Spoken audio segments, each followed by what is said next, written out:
भक्तामृतं विश्वजनानुमोदनम् सर्वार्थदं श्रीषट्कोपवाङ्मयम् सहस्रशाखोपनिषत्समागमम् नमाम्यहं द्राविडवेदसागरम् திருவழுதினாடென்னும் தென்குருகூரென்னும்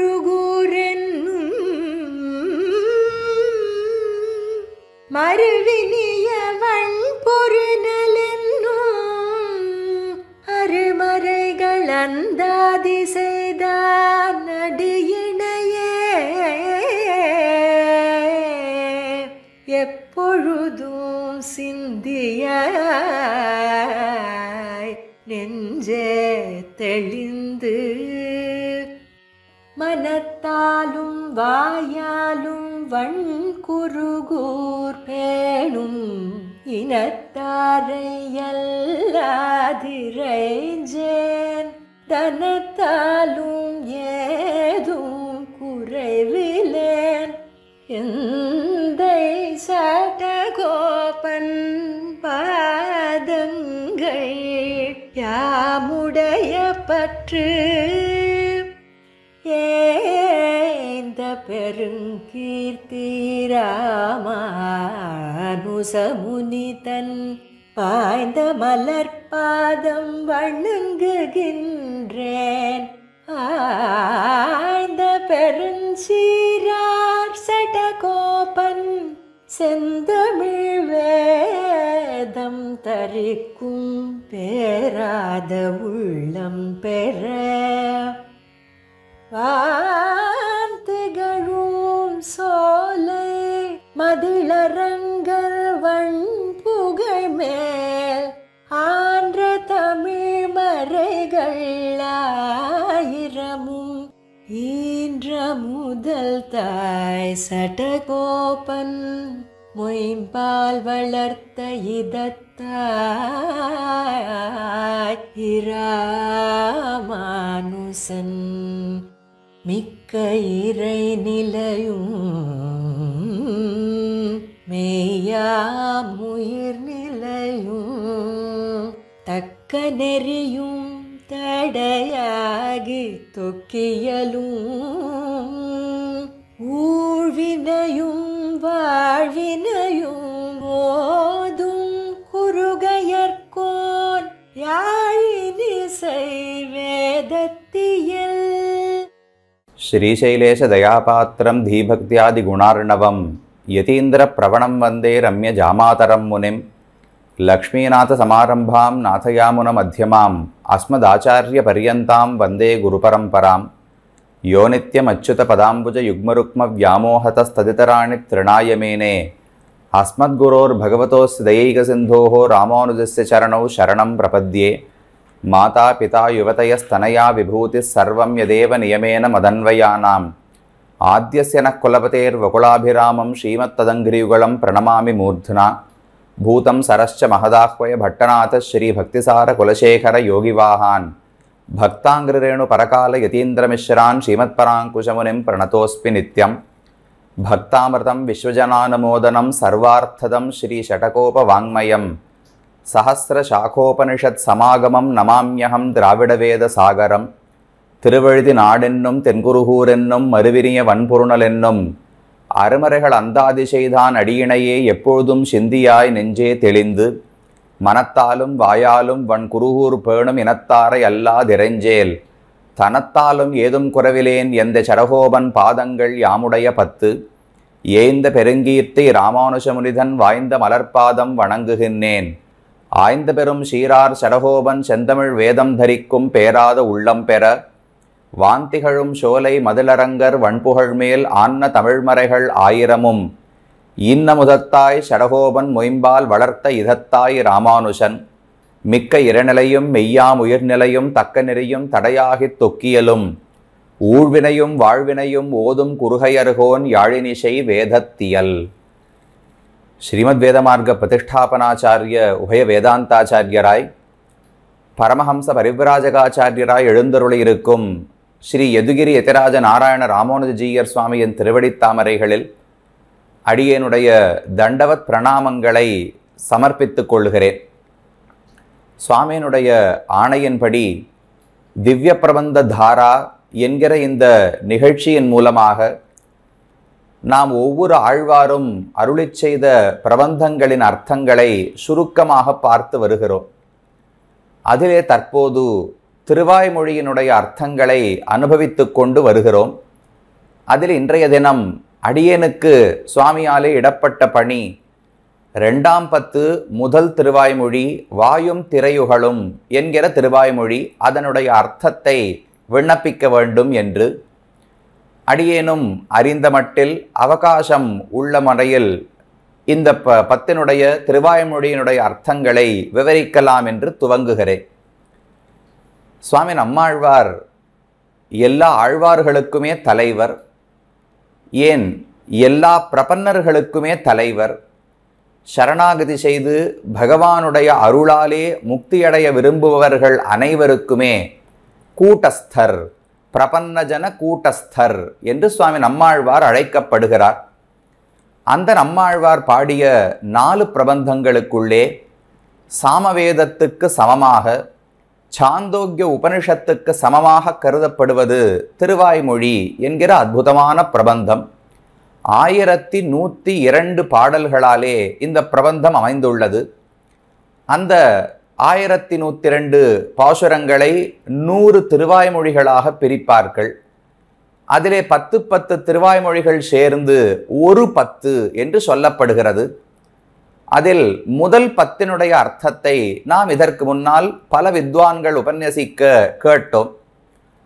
முதலிலே உயர்வர உயர்நலம் என்று தொடங்கி கடைசியாக தனிவிரல் கற்பரேல் கல்வி வாயுமே என்று சுவாமி நம்மாழ்வார் தலை கட்டினார். அது முதல் 10. இனி அதைத் தொடர்ந்து வாயும் திரையுகளும் காணல் மடனாராய் என்கிற திருவாய்மொழியோடு 2வது 10 துவங்குகிறது. 2ஆம் 10 முதல் திருவாய்மொழியை நாம் பார்க்க வேண்டும். இந்த திருவாய்மொழியினுடைய அர்த்தம் என்ன? இந்த 10னுடைய அர்த்தம் என்ன? ஏன் இந்த பிரபந்தம் திருவாய்மொழி முழுவதற்கும் அர்த்தம் என்ன என்பதையெல்லாம் சுவாமி நம்பிள்ளை தன்னுடைய ஈடு வியாக்கியானத்திலே அவதாரிகையில் மிகவும் அற்புதமாக விவரித்திருக்கிறார். கீழே முதல் அத்தியாயத்தில் ஆழ்வார் என்ன தெரிவித்தார்? எத்தனையோ அர்த்தங்களை சொன்னார். தத்துவம் எதுன்னு சொல்லி இருக்கிறார், புருஷார்த்தம் எது என்று சொல்லி இருக்கிறார், அதை அடைவதற்கான வழி என்ன என்று சொல்லி இருக்கிறார். எத்தனையோ அர்த்தங்கள், அர்த்த பஞ்சகத்தையுமே இந்த பிரபந்தத்திலே சுவாமி நம்மாழ்வார் அமைத்து பாடியிருக்கிறார். ஆனால் அதில் முக்கியமான அர்த்தம் என்ன? முதல் 10 பதிகம், முதல் 10 முழுவதுமே 100 பாசுரங்களாலும் சேர்த்து ஆழ்வார் எந்த ஒரே கருத்து, முக்கியமான கருத்தை தெரிவித்தார் என்று பார்த்தால் அதை அறிவதற்கு சில அடையாளங்கள் உண்டு. தாத்பரிய நிர்ணயம் என்று தெரிவிப்பார்கள். தாத்பரியம் என்றால் இந்த நூலினுடைய பகுதி இந்த அர்த்தத்தை பற்றித்தான் சொல்லுகிறது என்பதற்கு தாத்பரியம் என்று பெயர். அந்த தாத்பரியத்தை நாம் அறிந்து கொள்ள வேண்டும். ஒரு நூலினுடைய என்ன உள்கருத்து என்ன, இந்த பகுதிக்கான கருத்து என்ன என்று அறிந்து கொள்வதற்கு ஒரு 6 அடையாளங்கள் உள்ளன என்று சாஸ்திரக்காரர்கள் தெரிவிக்கிறார்கள். முதலிருந்து பார்த்தோம் என்றால் உபக்கிரம உபசம்ஹாரோ அபியாசா அபூர்வதா பலம் அர்த்தவாதோபபத்தீச்ச லிங்கம் தாத்பரிய நிர்ணயே என்று தெரிவிப்பார்கள். திருவாய்மொழிதான், அனுபவ கிரந்தம்தான். ரொம்ப அழகான அர்த்தங்களை இனிமையான முறையிலே ஆழ்வார் தெரிவித்துக் கொண்டு வருகிறார்.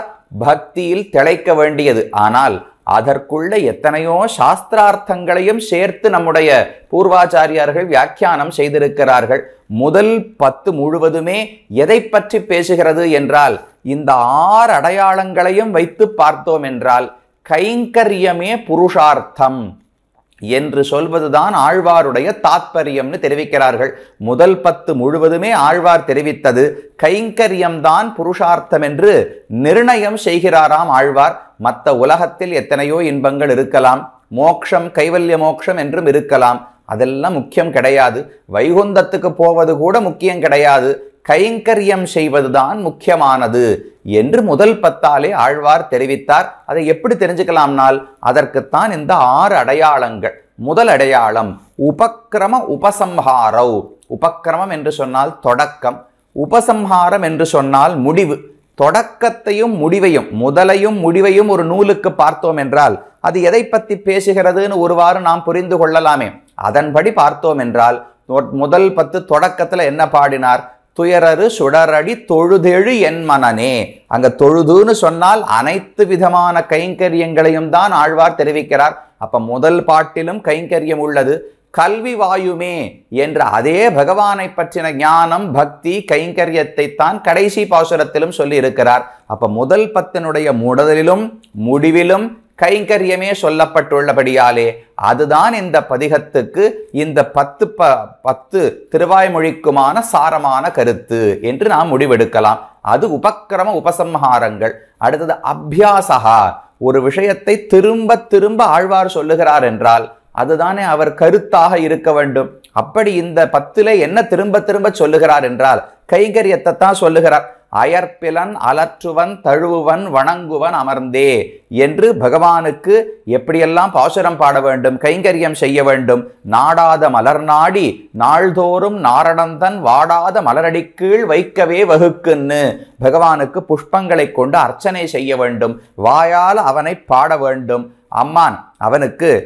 அவன் அம்மான் ஷீர் கற்பன் வைகலேன்னு பாடுகிறார். பகவானுடைய குணங்களை தினமும் அனுசந்தானம் செய்ய வேண்டும். அவனுக்கு மனசால கைங்கரியம் பண்ணணும், வாக்கால கைங்கரியம் செய்ய வேண்டும், உடலாலே கைங்கரியம் செய்ய வேண்டும். இப்படி திரும்ப திரும்ப பல பாசுரங்களிலே முதல் 10 முழுவதுமே கைங்கரியத்தை பற்றி சொல்லுகிறபடியாலே கைங்கரியமே புருஷார்த்தம் என்பதுதான் ஆழ்வாரின் கருத்து. இது 2வது அடையாளம் அபியாசம் என்று தெரிவிப்பார்கள். 3வது அபூர்வதா.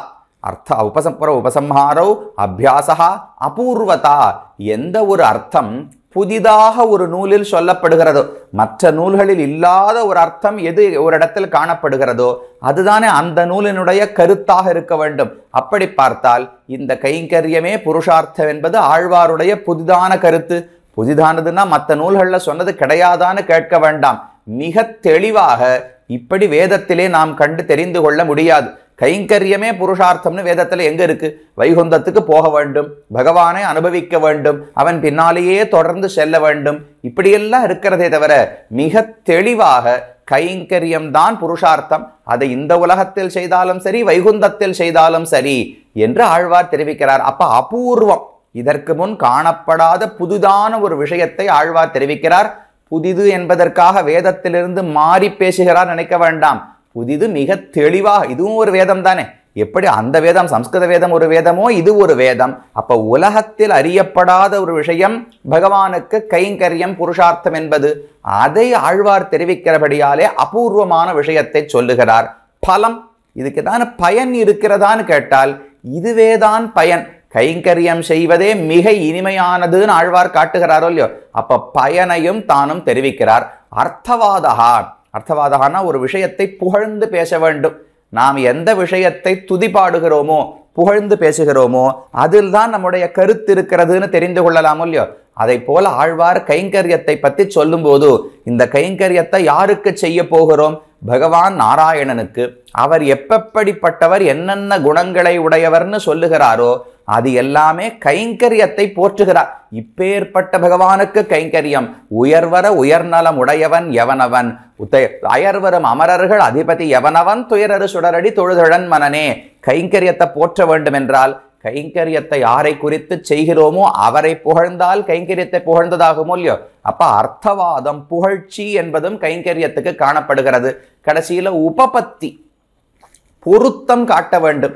எந்த இடத்துக்கு இது பொருத்தமானது என்று நாம் ஒரு நியாயப்படுத்துகிறோமோ, யுக்திகளை கொண்டு வாதம் கொண்டு ஒரு விஷயத்தை பொருத்தமானதுன்னு காட்டினோம் என்றால் அதில் தான் நம்முடைய கருத்து இருக்குன்னு தெரிந்து கொள்ளலாம். அப்படி ஆழ்வார் சொல்லுகிறார். முதல் 10 பாசுரங்களாலே இவன்தான் மிக பெரியவன்னு பரத்வத்தை சொன்னார்.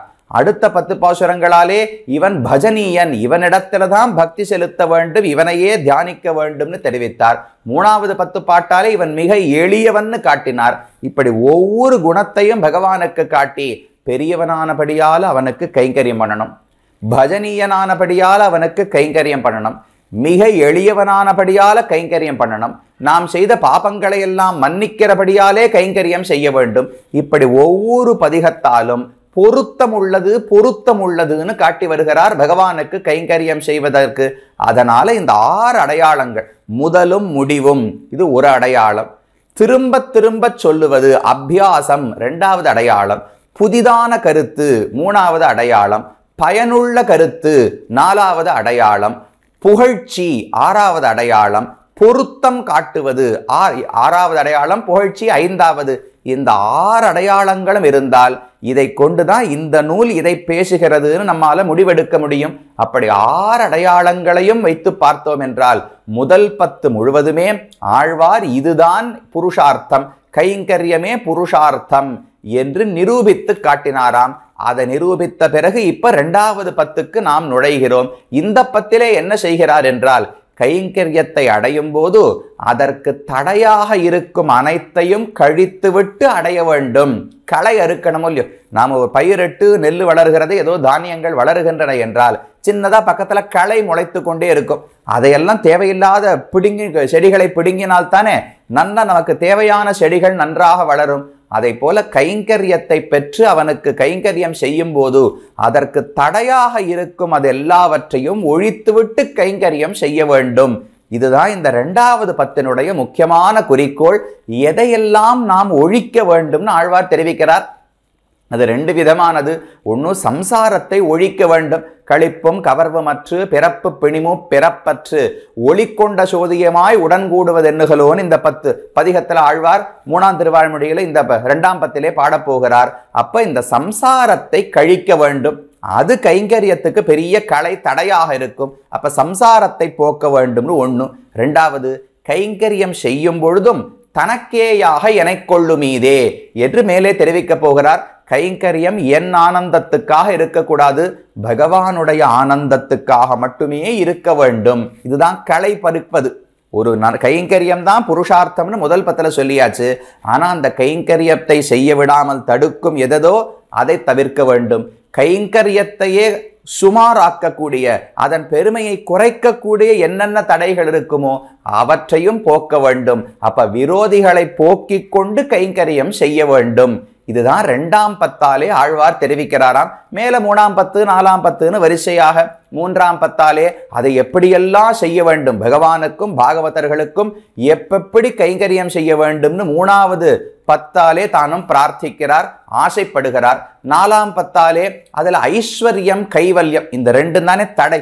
பகவானிடத்துல ஆசை வரவிடாமல் தடுப்பது என்ன? உலக இன்பம், ஆத்ம இன்பம். இது 2ஐயும் விட்டால் தானே பரமாத்மாவிடத்திலே ஆசை பிறக்கும். அதை கழிக்க வேண்டும்னு 4ஆம் 10ல சொல்றார். 5ஆம் 10ஆலே அதை போக்குவதற்கான சக்தி பகவானுக்குத்தான் உண்டுன்னு தெரிவிக்கிறார். 6ஆம் 10ஆலே பகவானுடைய திருவடிகளிலே சரணாகதி செய்கிறார். 7ஆம் 10ஆலே சரணாகதி பண்ண பிறகும் இன்னும் சம்சாரத்தில் துன்பப்படுகிறேனேன்னு வருத்தப்படுகிறார். இப்படி ஒவ்வொரு 10ஆக கடைசி 10ஆம் 10லே பகவான் மோட்சத்தை கொடுக்க ஆனந்தமாக பாடி தலை கட்டுகிறார் என்பது இந்த பிரபந்தத்தினுடைய போக்கு. நமக்கு இப்ப முக்கியமானது முதல் 10லே 6 தாத்பரிய லிங்கங்களையும் வைத்து பார்த்தால் ஆழ்வார் தெரிவித்தது கைங்கரியமே புருஷார்த்தம் என்று. இந்த 2ஆம் 10லே பார்த்தோம் என்றால் அந்த கைங்கரியத்தை செய்யும் போது என்னென்ன களை என்னென்ன தடைகள் இருக்குமோ அவற்றையெல்லாம் போக்கிக் கொள்ள வேண்டும் என்று இந்த 2ஆம் 10ஆலே தெரிவிக்கிறார். அதுல முதல் திருவாய்மொழி இந்த வாயும் திரையுகளும் காணல் மடனாராய் என்கிற திருவாய்மொழி. இதுல என்ன செய்கிறார்? இந்த திருவாய்மொழி ஏன் பிறந்ததுன்னு பார்த்தால் மிக அழகான சங்கதி தெரிவிக்கிறார். எப்படி சம்ஸ்கிருதத்திலே பிரம்மசூத்திரம் என்று ஒரு நூல் உண்டு. வேதவியாசர் உபனிஷத்தினுடைய அர்த்தத்தை நமக்கு தெரிவிப்பதற்காக பிரம்மசூத்திரம்னு எழுதியிருக்கிறார். அதுல அதிகரணமாக இருக்கும். ஒரு அதிகரணம் முடிந்து அடுத்த அதிகரணம் ஏன் பிறக்கிறது என்று சங்கதி சொல்வது ரொம்ப முக்கியம். அதே போல இது ஆழ்வாருடைய அனுபவத்தினுடைய ஒரு பரிவாகம் தானே. ஏன் இந்த பாசுரத்தை பாடினார், அதற்கு பிறகு ஏன் இப்படி பாடுகிறார், அதற்கு பிறகு ஏன் இந்த பதிகம் வருகிறது என்று தொடர்ச்சி சொல்ல வேண்டும், சங்கதி சொல்ல வேண்டும். அதன்படி பார்த்தோம் என்றால் கடந்த பதிகத்துக்கும் இந்த பதிகத்துக்கும் எங்க சங்கத்தினால் போன 10 பாசுரங்களில் திருக்குறுங்குடி நம்பியை சேவிக்க வேண்டும் என்று ஆழ்வார் ஆசைப்பட்டாரோ இல்லையோ. மணியை வானவர் கண்ணனை தன்னதோர் அணியை தென்குருகூர் சடகோபன்னு கடைசியா பாடினார். நம்பியை தென் குறுங்குடி நின்னவர் செம்பனே திகழும் திருமூர்த்தியை உம்பர்வானவர் ஆதியம் சோதியை எம்பிரானை என் சொல்லி மறப்பனோ. அவரிடத்துல ஒரு தோஷம் இல்லை, எல்லா நிரம்பின குணங்களும் இருக்கின்றன. அவரை நான் எப்படி மறப்பேன், எப்படி தவிர்ப்பேன் என்று ரொம்ப ஆசைப்பட்டார். திருக்குறுங்குடி நம்பிய சேவிக்கணும், அவனோடு சேர வேண்டும். சேவிச்சா ஆழ்வாருக்கு போருமா? அவனோடு சேர்ந்து அணைத்து பேசி ஆலிங்கனம் பண்ணி கைங்கரியம் செய்ய வேண்டும் என்று ஆழ்வாருக்கு ஆசை. அது நிறைவேறாமல் போயிற்று. அதனால மிக அதிகமான துக்கம். ஒரு பொருள் கிடைக்காமல் போனா, ரொம்ப ஒரு பொருளுக்கு ஆசைப்பட்டோம், அது சட்டுன்னு கிடைக்கவில்லை என்றால் நேர் எதிர்த்த பக்கம் மிக அதிகமான துன்பத்துக்கு ஆளாவோம் அல்லவா. அதுவும் ஆழ்வாருக்கு இப்ப சாதாரண பொருள் அல்ல. இது ஆழ்வார் 2வது முறை வருத்தத்தோடு பாசுரம் பாடுகிறார். இதற்கு முன்னமே முதல் 10 4வது திருவாய்மொழியிலே அஞ்சிறைய மடனாராய் அழியத்தாய் நீயும் நின் அம்சிறைய சேவலுமாய் ஆவாவென் எனக்கருளி என்று பகவானுக்கு தூது விட்டார். அப்ப ஏன் வருத்தம்னு கேட்டால், திரிவிக்ரம பெருமானை சேவிக்க வேண்டும், பெருநிலம் கடந்த நல்லடிப்போது என்று அந்த திரிவிக்ரமனுடைய திருவடியை சேவிக்கணும்னு ஆழ்வார் ஆசைப்பட்டார். அது கிடைக்கவில்லை. அதனால வருத்தத்தோடு பெண் பாவனையிலே தூதுவிடும் பாசுரமாக பாடினார். அது ஒரு வருத்தம், ஒரு சுமார் வருத்தமா.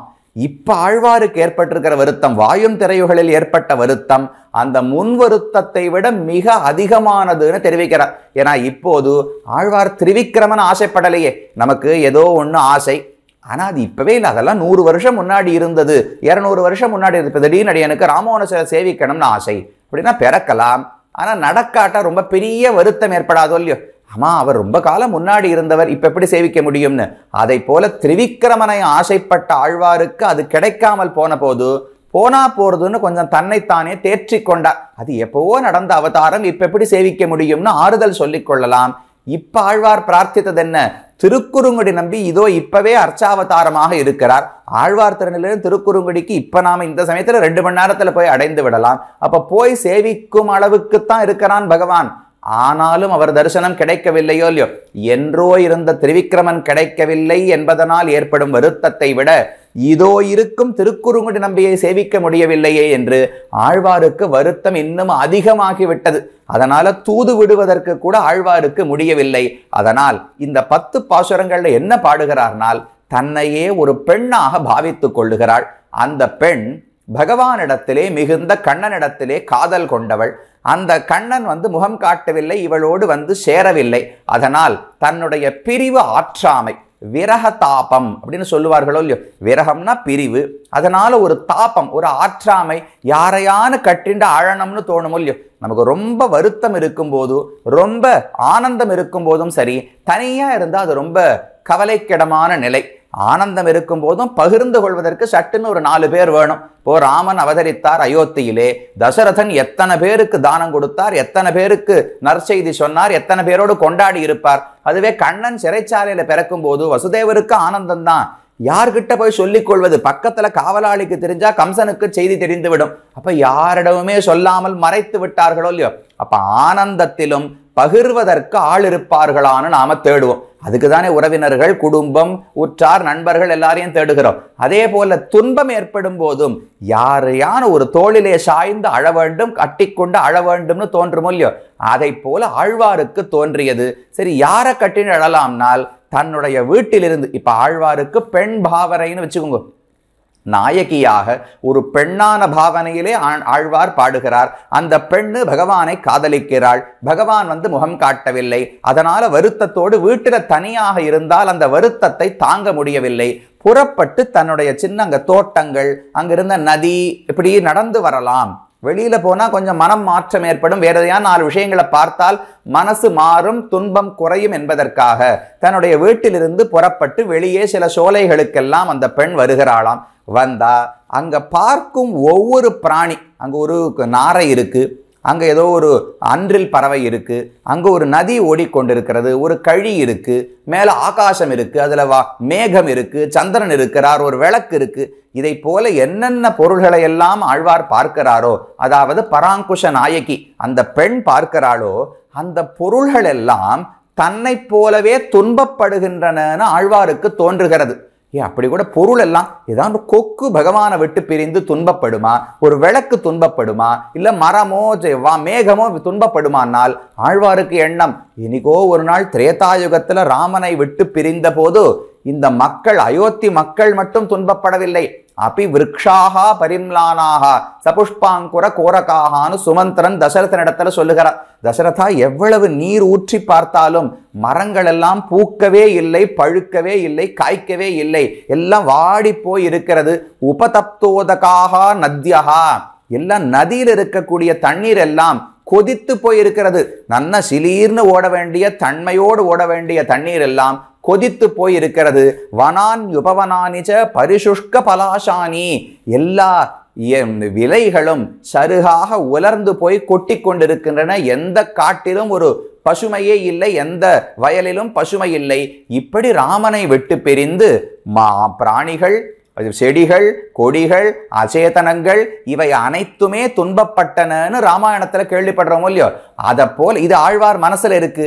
அது மனசுல இருக்கிறதுனால இப்ப தன்னை சுத்தி யாரையெல்லாம் பார்க்கிறோமோ, ஒரு பயந்து போன ஒருத்தருக்கு எங்க பார்த்தாலும் பேயா இருக்கும், இருண்டதெல்லாம் பேய்னு சொல்லுவாளோ இல்லையோ, அதை போல ஆழ்வாருக்கு பகவானை விட்டு பிரிந்து துன்பம் அல்லவா, அதனால தன்னை சுத்தி யாரையெல்லாம் பார்க்கிறாரோ அவர்கள் தங்கள் தங்கள் சுபாவத்தில் இருக்கிறார்கள்.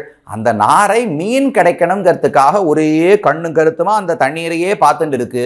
அதை பார்த்த உடனே தன்னை போலத்தான் அந்த நாரையும் பகவானால வஞ்சிக்கப்பட்டு விட்டது என்று ஆழ்வாருக்கு தோன்றுகிறது. மேகம் இருக்கு, மேகத்தை பார்த்து என்ன போல உன்னையும் பகவான் ஏமாற்றி விட்டானான்னு கேட்கிறார். அப்படி என்னென்ன பொருளை பார்க்கிறாரோ எல்லாருமே தன்னை போல் பகவானிடத்தில் மிகுந்த காதலோடே அவரை காண முடியாதபடியால் துவண்டு போய் விரகதாபத்திலே துன்பப்படுகிறார்கள் என்று தன்னை போன்றவர்கள் என்று நினைத்து கொண்டு அவர்களையும் கட்டிக்கொண்டு அழுகிறாராம்.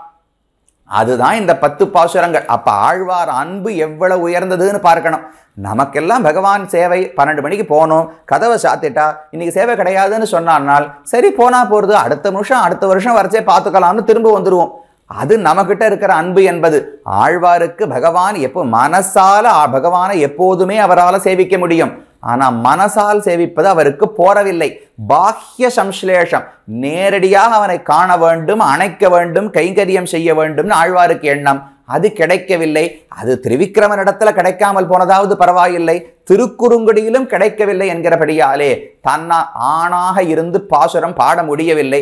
அதனால தன்னையே பெண்ணாக ஒரு மென்மையான காதலியாக பராங்குஷ நாயகியாக பாவித்து கொண்டார்.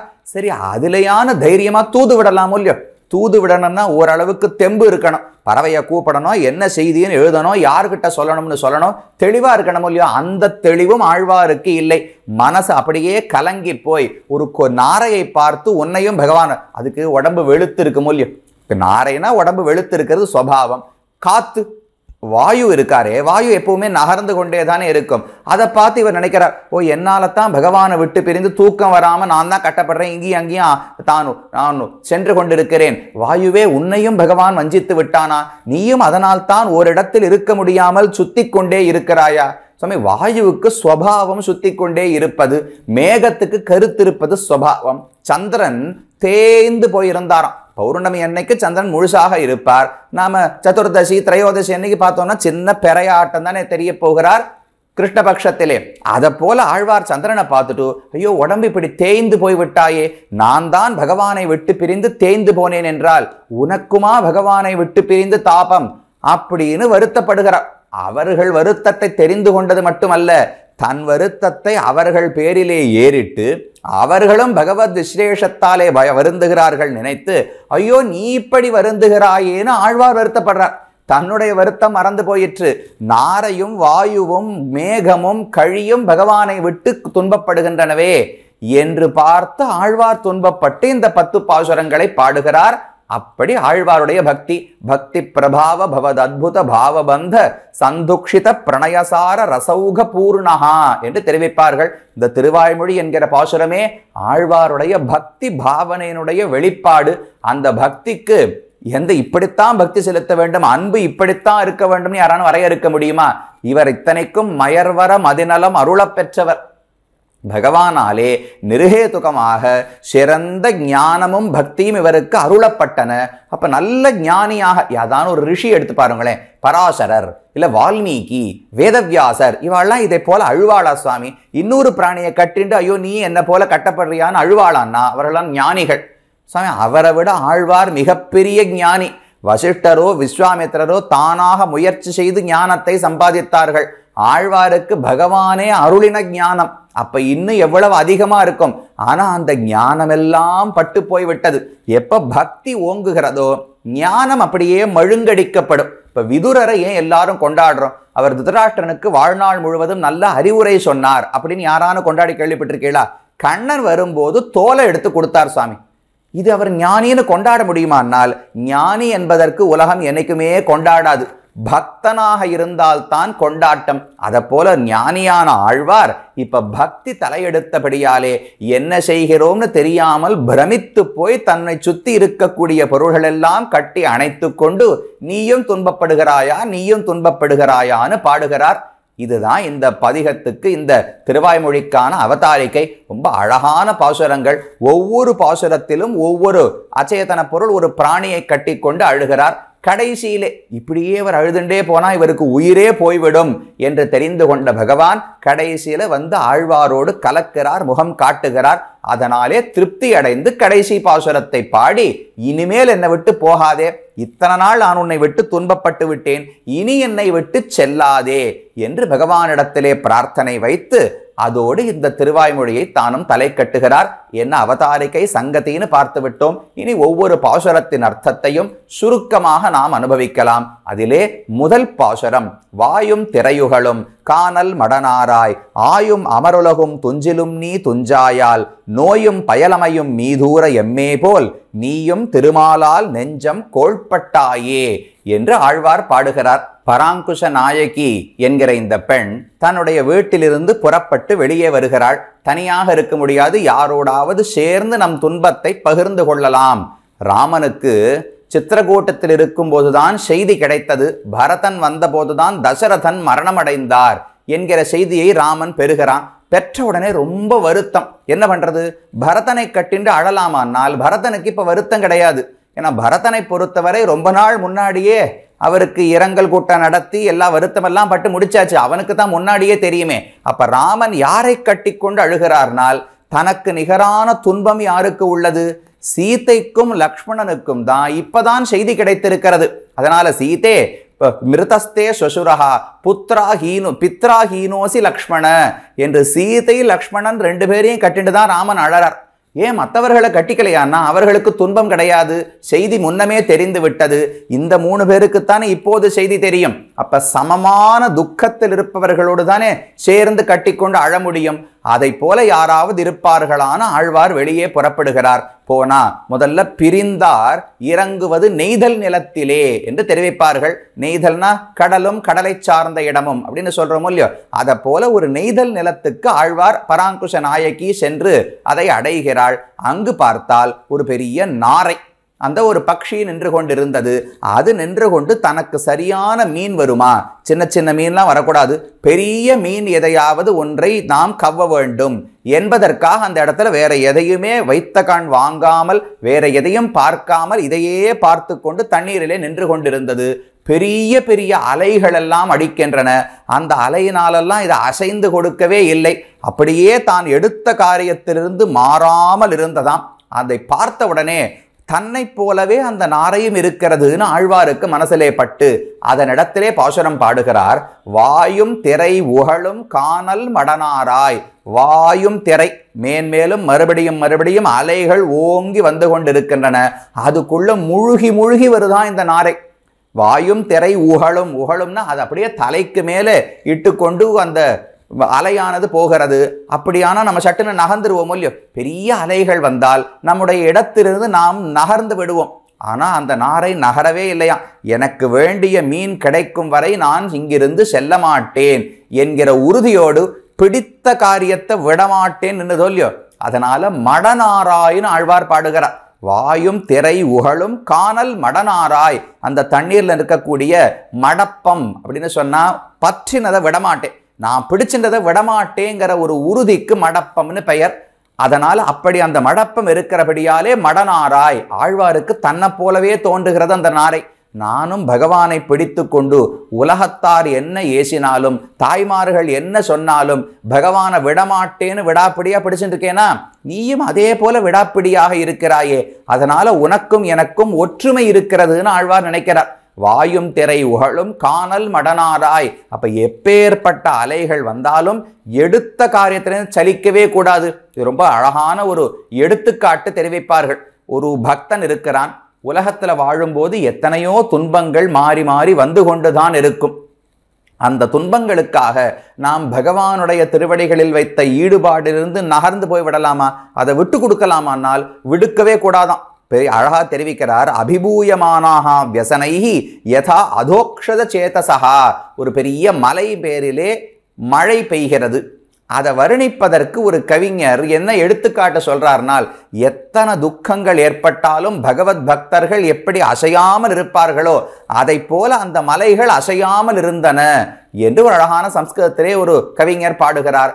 அதை போல இந்த இடத்துல இந்த நாரைக்கு அவ்வளவு உறுதி. எப்பேற்பட்ட துன்பம் வரட்டுமே, என்ன அலைகள் வந்தாலும் நான் அசைய மாட்டேன், என் குறிக்கோள் நிறைவேறும் வரை அசைய மாட்டேன் என்று சொல்லியோ, அதை பார்த்து ஆழ்வார் பாடுகிறார். காணல் மடனாராய் ஆயும் அமருலகும் துஞ்சிலும் நீ துஞ்சாய். ஆய் அப்படின்னா என்னுடைய தாயார்னு அர்த்தம். தாயாரும் தூங்குவது கிடையாது. ஏன் தாயார் தூங்கல? பராங்குஷ நாயகனுடைய தாய் தூங்க முடியாதானால் முதல்ல அவளுக்கு முன்காலத்திலெல்லாம் பயம், இந்த பெண்ணை நல்லபடியா ஒரு மணவாளனிடத்துல கல்யாணம் பண்ணி கொடுக்கணுமே, சிறந்த ஒரு கணவனை கணவனிடத்துல இவளை சேர்த்து வைக்க வேண்டும்னு தாய்க்கு பயம் இருந்தது. அதெல்லாம் ஆழ்வார் பகவானை காதலிக்கிறார் என்று தெரிவதற்கு முன்னால், காதல் தெரிந்த உடனே ஓ இந்த பகவானிடத்தில் இவர் எப்படி போய் சேரப்போகிறாரோன்னு தாய்க்கு பயம். அப்ப காதலிப்பதற்கு முன்னாலும் தாய்க்கு பயம், நல்ல கணவன் அமைய வேண்டுமே என்று. இப்போதும் தாய்க்கு பயம், இவ்வளவு பெண் துன்பப்படுகிறாளே, இந்த கண்ணனை விட்டு துன்பப்படுவதை பார்த்து தாயாரால தூங்க முடியலையா. லக்ஷ்மணன் 14 ஆண்டுகள் ராமனோட கூட போனாரோ இல்லையோ, ராமன் தரையில படுப்பதை பார்த்து லக்ஷ்மணனுக்கு தூக்கமே வராதான். 14 ஆண்டுகள் முடிந்த பிறகுதான் லக்ஷ்மணன் தூங்கினான்னு தெரிவிப்பார்கள். அதை போல தன்னுடைய பெண் துன்பப்படுவதை பார்த்து தாயாரால தூங்க முடியவில்லை. அந்த தாயாரே தூங்கிவிட்டாலும் ஆயும் அமருலகும் துஞ்சிலும் நீ துஞ்சாய்னு தெரிவிக்கிறார். அப்ப தாயும் தூங்கினாலும்னா, ஏன் தாய் பொதுவா தூங்க மாட்டாளா? நன்னா தூங்கலாம். என்னால் பெண்ணுக்கு நல்ல கணவன் வேண்டுமேனு முதல்ல கஷ்டம் கவலை. இப்போது பெண் இவ்வளவு துன்பப்படுகிறாளே தன்னுடைய மணவாளனை விட்டுன்னு கவலை. அதனால என் தாயார் தூங்குவதே ரொம்ப கஷ்டம். அடுத்தது அமருலகு. அமருலகுன்னா நித்திய சூரிகளுக்கு தூக்கமே கிடையாதே.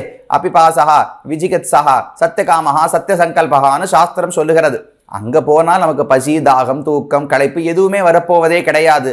அந்த நித்திய சூரிகளே தூங்கினாலும் கூட, என்னுடைய தாயே தூங்க மாட்டா, அவளே தூங்கினாலும், நித்திய சூரிகளுக்கு தூக்கம் என்றாலே என்னன்னு தெரியாது, அவர்களே தூங்கினாலும் கூட ஆயும் அமருலகும் துஞ்சிலும் நீ துஞ்சாய், நீ தூங்காமல் இருக்கிறாயே என்று ஆழ்வார் பாடுகிறார். இதை பார்த்து அவர் என்ன நினைச்சுக்கிறார்? துஞ்சாய் ஆல், ஆல்னா அதனாலே, ஆதலால் அப்படின்னு அர்த்தம் பண்ணிக்கணும்.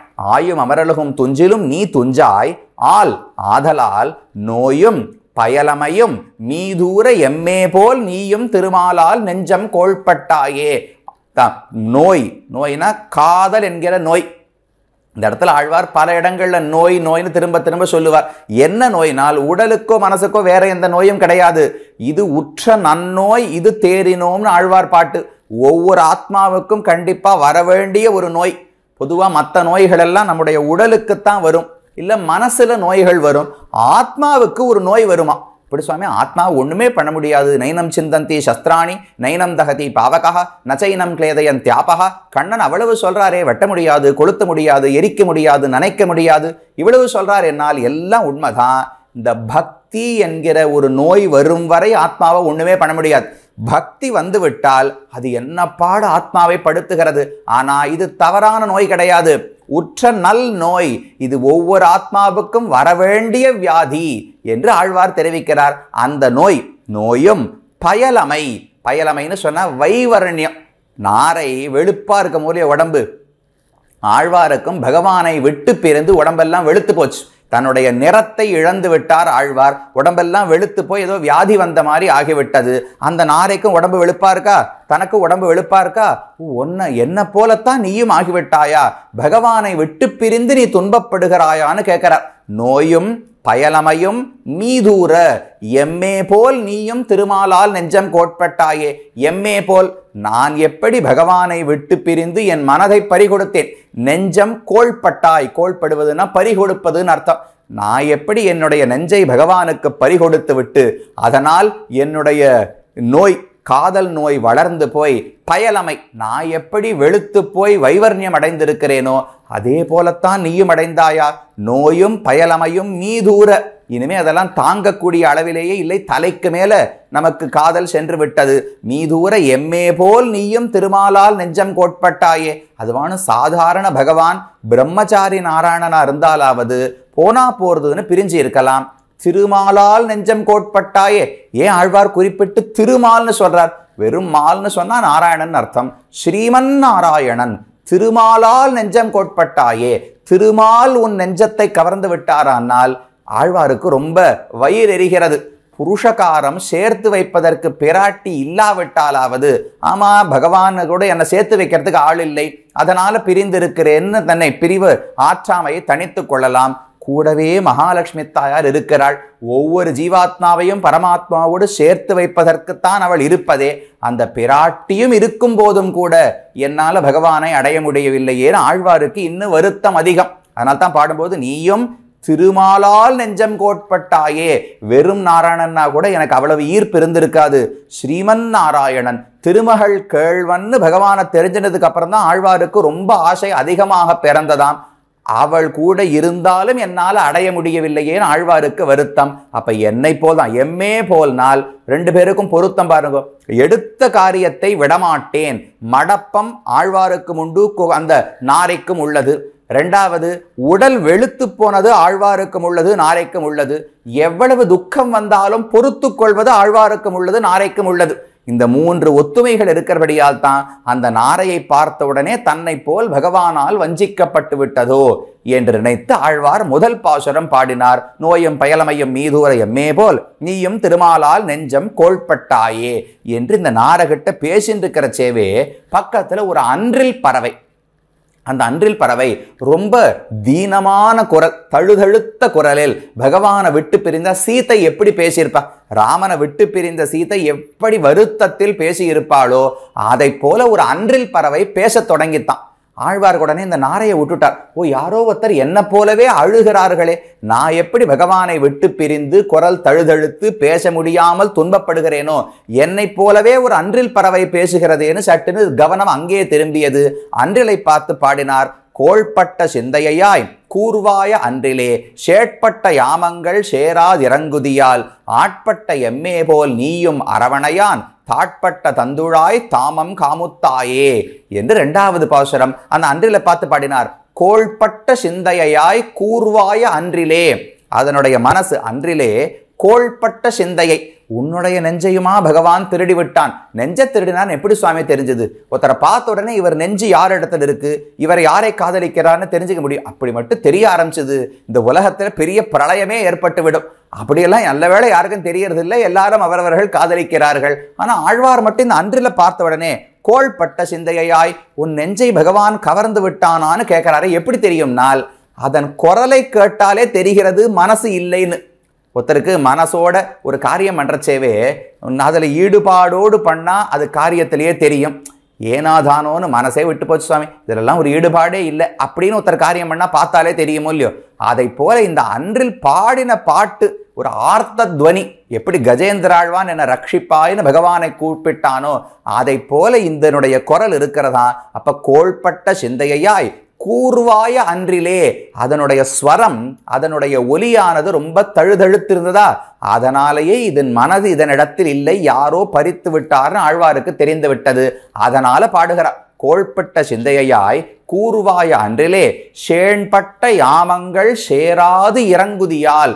ஷேண்பட்ட அப்படின்னா நெடிதான அர்த்தம்.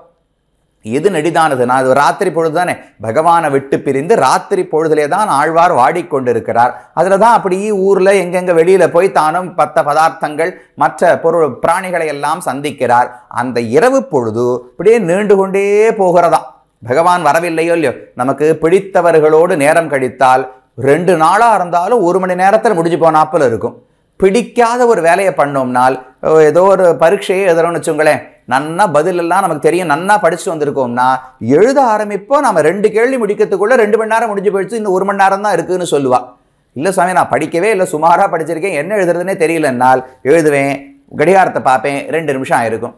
இன்னொரு பக்கம் எழுதுவேன், கடிகாரத்தை பார்ப்பேன், இன்னொரு 5 நிமிஷம் ஆயிருக்கும். ஐயோ, இது எப்போ முடியும்னே தெரியலையேன்னு தோன்றதோ இல்லையோ, உபன்யாசத்தில் தோன்றாத வரைக்கும் க்ஷேமம். அப்படி ஆழ்வாருக்கு பகவானை விட்டு பிரிந்த காலம் என்பது 1 பகல் 1000 ஊழியாலோ. கண்ணன் மாடு மேய்ப்பதற்கு போய் வருவாரோ இல்லையோ, ஒரு பகல் பொழுதானே, காத்தால 7 மணிக்கு மாடு மேய்க்க போகணும், சாயங்காலம் இருட்டுறதுக்குள்ள 6 மணிக்குள்ள வந்துட போறார். என்ன சுவாமி, மிஞ்சி போனா 12 மணி நேரம், கண்ணனை விட்டு பிரிஞ்சு இருக்க முடியாதான்னா கோபிகைகள் சொல்லுவார்களாம். ஆன நீ மேய்க்க போகி 1 பகல் 1000 ஊழியாலோ. ஒரு பகல் பொழுது தாண்டது என்னமோ பல 1000 ஊழிக்காலங்களை தாண்டுவது போல கோபிகைகளுக்கு இருக்குமாம். அதே போல இங்க ஆழ்வாருக்கு ஷேண்பட்ட யாமங்கள், யாமம் ஜாமம்னு சொல்றோமோ இல்லையோ, அந்த ஜாமங்கள் எல்லாம் ஷேண்பட்ட ரொம்ப நீளமா போய்கொண்டே இருக்கின்றன என்று ஆழ்வார் பாடுகிறார். ஏன் அதுல ஒரு வார்த்தை பாட பாருங்கோ, ஷேண்பட்ட இரவு, ஷேண்பட்ட ராத்திரி என்று பாடியிருக்கலாமோ இல்லையோ, ஷேண்பட்ட யாமங்கள்னு ஆழ்வார் பாடுறார். ஏன்னா ராத்திரி நீண்டு விட்டது என்று ஆழ்வார் சொல்லல. ராத்திரி நீளுகிறதுன்னு சொன்னாலாவது ராத்திரி பொழுது கழிகிறதுங்கிற எண்ணம் தோன்றுமோ இல்லையோ, ஆழ்வாருக்கு ஒரு ஜாமம் முடியறதுக்கே இவ்வளவு நேரம் ஆவது ஒரு ஊழிக்காலம் போல் இருக்கிறது. இதே போல நேர் எதிராக பாடுவார்கள். ராமாயணத்திலே ராமஸ்து சீதையா சார்த்தம் விஜஹார பகூன் ரித்தூன் என்று ஒரு இடத்துல வால்மீகி பாடுகிறார். ராமனுக்கும் சீதைக்கும் கல்யாணம் ஆயிற்று. 12 ஆண்டுகள் அயோத்தியிலே ஆனந்தமாக இல்லற வாழ்க்கையிலே வாழ்ந்து வந்தார்கள். அப்போ பல ரித்துக்களுக்கு சேர்ந்து மகிழ்ந்தார்கள்.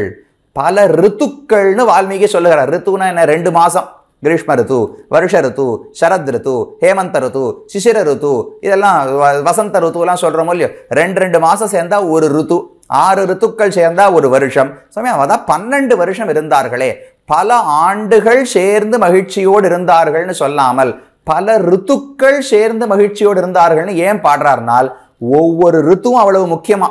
கிரீஷ்ம ரித்து மழைக்காலத்துல கணவனுக்கு மனைவிக்கு இருக்கிற அனுபவம் வேற, வெயில் காலத்துல வேற, ஹேமந்த ரித்துவில் வேற. அப்படி ஒவ்வொரு பொழுதையும் ஆனந்தமா அனுபவித்தார்களாம். அதனால ஒவ்வொரு ரித்துவாக அனுபவித்தார்கள்னு காட்டுறதுக்காக பகூன் ரித்துன்னு பாடினார். இங்கே அதை போல ஆழ்வாருக்கு ஒவ்வொரு ஜாமமுமே ஒரு பெரிய நீளமான காலப்பகுதியை போல தோன்றுகிறது. ஆனால் தான் ஷேண்பட்ட யாமங்கள்னு பாடுறார். ஷேண்பட்ட இரவுகள்னு பாடல, ஷேண்பட்ட இரவுன்னு பாடல, யாமங்கள். ஒவ்வொரு ஜாமம் கழிவதற்குள்ள எனக்கு ஒரு ஊழிக்காலமே முடிந்து விடும் போல் இருக்கிறது. அவ்வளவு நீளமாக பகவானை விட்டு பிரிந்து எனக்கு காலம் தோற்றுகிறது. ஷேண்பட்ட யாமங்கள் சேராது இறங்குதியால். சேராதுன்னா படுக்கையில் சேராது என்று ஒரு வார்த்தையை தெரிவித்திக்கணும். அந்த அன்றில் பறவையே, ராத்திரியானா நீ தூங்க வேண்டாமோ, படுக்கையில் படுக்காமல் இறங்குதியால் நீ அப்படியே கரைந்து போய் உருகி போய் பகவானுக்காக பாடிக்கொண்டிருக்கிறாயே. எனக்குத்தான் படுக்கையில படுத்து தூங்க முடியவில்லைன்னு நினைச்சேன், உனக்கும் இதே நிலைதானா?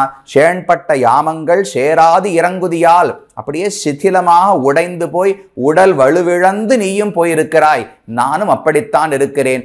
எப்படி ஆச்சுனால், ஆள்பட்ட எம்மே போல் நீயும் அரவணையான், தாழ்பட்ட தந்துழாய் தாமம் காமுத்தாயே. ஆள்பட்ட எம்மே போல் நான் தான் பகவானுக்கு ஆட்பட்டு விட்டேன். அவனுடைய பெருமைகள் கீழே திருமால்னு சொன்னாரே, அந்த திருவோடு கூடின மாலை பார்த்து நான் தான் மயங்கி ஆட்பட்டு விட்டேன் நினைச்சேன். ஆட்பட்ட எம்மே போல், என்னை போலே நீயும். நீ ஒன்றும் மயர்வர மதிநலம் அருளப்பட்டவனே கிடையாது, என்னை போல பெரியவன்லாம் கிடையாது. ஆனால் பகவானுடைய பெருமையை பாரு. நம்மாழ்வாருடைய மனசையும் கவர்ந்து விட்டார், ஒரு சின்ன அன்றிலுடைய மனசையும் கவர்ந்து விட்டார். 2 பேருக்கும் விரக தாபம் ஒன்னா இருக்கு. ஞானியோ ஞானம் இல்லாதவனோ, பெரிய பக்தனோ சுமார் பக்தனோ, பகவானை விட்டு பிரிந்த எல்லாருக்கும் பிரிவாற்றாம இருக்கோ இல்லையோ.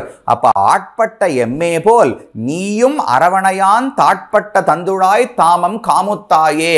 ஆழ்வார் கேட்கிறார், நான் என்ன ஆசைப்பட்டேனோ அதைத்தான் நீ ஆசைப்பட்டாயா என்று ஆழ்வார் கேட்கிறார். ஆழ்வாருக்கு என்ன ஆசைனால் அதை சொல்ற. அரவணையான் தாழ்பட்ட தந்துழாய் தாமம் காமுற்றாயே. நான் என்ன தெரியுமா ஆசைப்பட்டேன்? பகவான் பாம்பு படுக்கை அரவணையிலே படுத்து கொண்டிருக்காரோ இல்லையோ, முதல் பாட்டுல கல்யாணம் எடுத்து திருமால்னு சொல்லிட்டார். கல்யாணம் எடுத்துன்னா படுக்கையில படுக்கணுமோ இல்லையோ, அதனால்தான் அரவணையான் இந்த பாசுரத்துல படுக்கையை பாடுகிறார். அரவணையான் தாழ்பட்ட தந்துழாய் தாமம். பகவான் தோல்ல திருத்துழாய் மாலை அணிந்து கொண்டிருப்பாரோ இல்லையோ, தன் துழாய் தாமம்னா திருத்துழாய் மாலை, குளிர்ந்த திருத்துழாய் மாலை. அந்த மாலையை ஆழ்வார் ஆசைப்பட்டாராம். காமுற்றாயே, காமம் காமம்னா ரொம்ப அதிகமான ஆசைன்னு அர்த்தம். பொதுவாக ஒரு விஷயம் பிடிக்கும் அப்படின்னு சொல்றதுக்கும், சுவாமி இது இல்லாட்டா என்னால வாழவே முடியாது அப்படின்னு சொல்றதுக்கும் ஒரு வேறுபாடு இருக்கோ இல்லையோ, அந்த ரெண்டாவது நிலை உயர்ந்த அதிகமான ஆசைக்குத்தான் காமம் காமம்னு பெயர். ஆழ்வாருக்கு பகவானுடைய திருத்துழாய் மாலை வேணும்னு ரொம்ப பெரிய காமம். அதுவும் எந்த திருத்துழாயும் கொடுக்கூடாது. அவர் தலையில் அணிந்து கொண்ட திருத்துழாய் வேண்டாம், தோளில் அணிந்து கொண்ட திருத்துழாய் வேண்டாம், மார்பில் அணிந்து கொண்ட திருத்துழாய் வேண்டாம், தாழ்பட்ட தந்துழாய். பகவான் தன்னுடைய திருவடியால திருத்துழாயை மிதிச்சிருப்பாரோ இல்லையோ, அங்க பாப்பு படுக்கையில படுத்துட்டு இருக்கார் ஆதிசேஷன் பேரிலே. அது தனியாக கிடையாது, திருமால்னு எப்ப முன் பாசுரத்துல சொல்லிவிட்டாரோ பெருமானம் பிராட்டியும் சேர்ந்து ஆதிசேஷன் பேரிலே படுத்து கொண்டிருக்கிறார்களாம். அவர்கள் படுத்து கொண்டிருக்கும் போது ரெண்டு பேருமா சேர்ந்து காலால கீழே இருக்கிற திருத்துழாய் மாலையை துகைத்திருப்பார்களோ இல்லையோ, அந்த ரெண்டு பேர் திருவடியும் பட்ட மாலை எனக்கு வேண்டும்னு பாடுகிறார். பாசுரத்தில் அப்படி கிடையாது. அரவணையான் தாழ்பட்ட தந்துழாய், பாம்பனையில் படுத்த பகவானுடைய தாழ்பட்ட திருவடிகளாலே படப்பட்ட திருவடிகளாலே துகைக்கப்பட்ட தந்துழாய் தாமம் மாழ துளசி மாலைன்னு மட்டும்தான் பாசுரத்தில் இருக்கு. ஆனா அந்த இடத்துல நம்பிள்ள தெரிவிக்கிறார், எப்ப முன்னாடி பிராட்டி இருக்கிறாள்னு சொல்லிவிட்டாரோ அப்ப பிராட்டியோடு சேர்ந்து படுக்கையில் கிடக்கும் பகவான் அந்த திருத்துழாய் மாலையை துகைக்க வேண்டும். காலை எழுந்தவுடனே அந்த மாலை எடுத்து எனக்கு பிரசாதமாக கொடுத்தால் அதுல எனக்கு ஆசை. அன்றில் பறவையே, நான் இதை ஆசைப்பட்டேன், நீயும் இதைத்தான் ஆசைப்பட்டாயா? ஆழ்பட்ட எம்மே போல் நீயும் அரவணையான் தாழ்பட்ட தந்துழாய் தாமம் காமுற்றாயே, நீயும் அதைத்தான் ஆசைப்பட்டாயா? எனக்குத்தான் அந்த துகைக்கப்பட்ட திருத்துழாயில் காமம் நினைத்தேன், நீயும் அதே போல் ஆசைப்பட்டு அது கிடைக்காதபடியாலே சேண்பட்ட யாமங்கள் சேராது இறங்குதி. இப்படி எத்தனை ஜாமங்கள் போனாலும் படுக்கையிலே கிடந்து உறங்க முடியாமல் நீயும் துன்பப்படுகிறாய் போலும் என்று அடுத்து ஒரு அன்றிலை பற்றி ஆழ்வார் பாடினார். அந்த அன்றில் பேசிக்கொண்டே இருக்கார். இந்த பக்கம் முதல்ல நாரைய பாடினார். அதுக்குள்ள அன்றிலுடைய சத்தம் கேட்டுது. அந்த அன்றில் பறவைகிட்ட பேசினா பக்கத்துல கடல் ஓன்னு ஒரு சத்தத்தோட எப்பவும் அலைகளோடு இருக்குமோ இல்லையோ, அந்த கடலுடைய சத்தம் கேட்டா இந்த அன்றிலுடைய சத்தமாவது ஏதோ ஒரு ஸ்வரம் ஒரு ராகம் ஏதோ ஒன்னான்னு இருந்தது.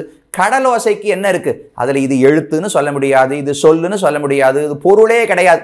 வெறும் ஓன்னு ஒரு இரைச்சல் சத்தம் மட்டும் கேட்டிருக்கோம் இல்லையோ, அந்த கடல் சத்தம் கேட்டது. உடனே திரும்பி கடலை பார்த்து ஆழ்வார் பாடுகிறார். 3வது பாசுரம்.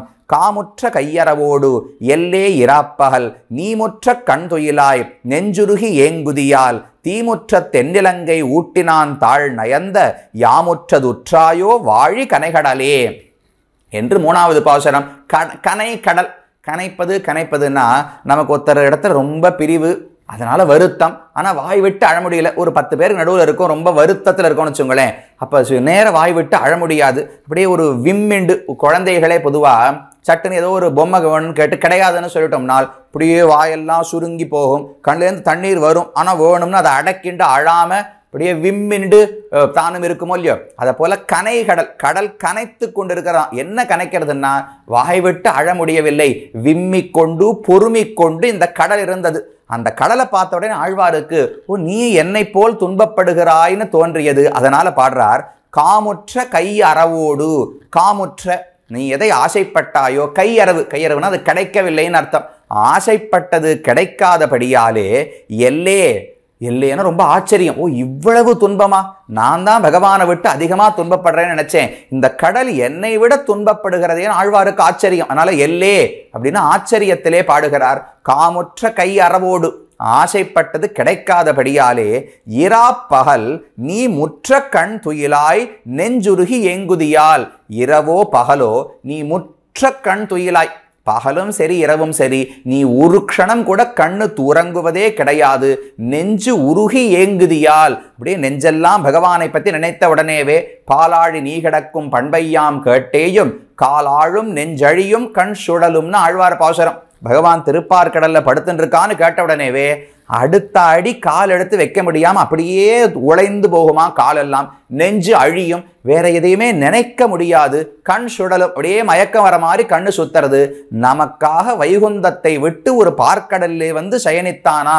இப்பேற்பட்ட ஒரு சௌசீல்யம் குணமான ஆழ்வாருக்கு ஆச்சரியம். அதுல ஆழங்கால் பட்டு மனசே அழிஞ்சு படுத்து.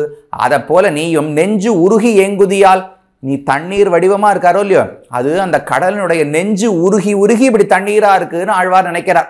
அதனால நீ முற்ற கண்துயிலாய், பகலோ இரவோ கடலே நீ தூங்குவதே கிடையாதே, நீ முற்ற கண்துயிலாய் நெஞ்சு உருகி ஏங்குதியால். கடலுக்கும் ஒரு சில நியமங்கள் இருக்கு பாருங்க. எவ்வளவுதான் வருத்தம் என்ன இருந்தாலும் அந்த கரையை தாண்டி வந்து விட முடியாதோ இல்லையோ, அதே போலத்தான் எனக்கு பகவான் இடத்துல ரொம்ப அதிகமான ஆசை இருக்கு. ஆனா நான் பெண்ணானபடியால இதுக்கு மேல என்னால ஒன்றும் பண்ண முடியாது. அப்ப கடலை எப்படி கரை தடுக்கிறதோ, ஆழ்வாரையும் பெண் தன்மை என்பது தடுக்கிறது. நேர தாம் போய் விழுந்து பகவான் இடத்துல பிரார்த்தித்து கேட்க முடியாது. அப்ப கடலுக்கும் தனக்கும் பொருத்தம் இருக்குன்னு ஆழ்வாருக்கு எண்ணம். அதனால கடலை பார்த்து நீ முற்ற கண்துயிலாய் நெஞ்சு உருகி ஏங்குதியால், நெஞ்சு உருகி நீயும் ஏங்கி பகவானை விட்டு துன்பப்பட்டு கொண்டிருக்கிறாய். நாம என்ன தப்பு பண்ணிட்டோம் தெரியுமா? நாம பரவாசுதேவன் இடத்துல காதல் வைத்திருந்தால் இவ்வளவெல்லாம் கஷ்டமே வந்திருக்காது.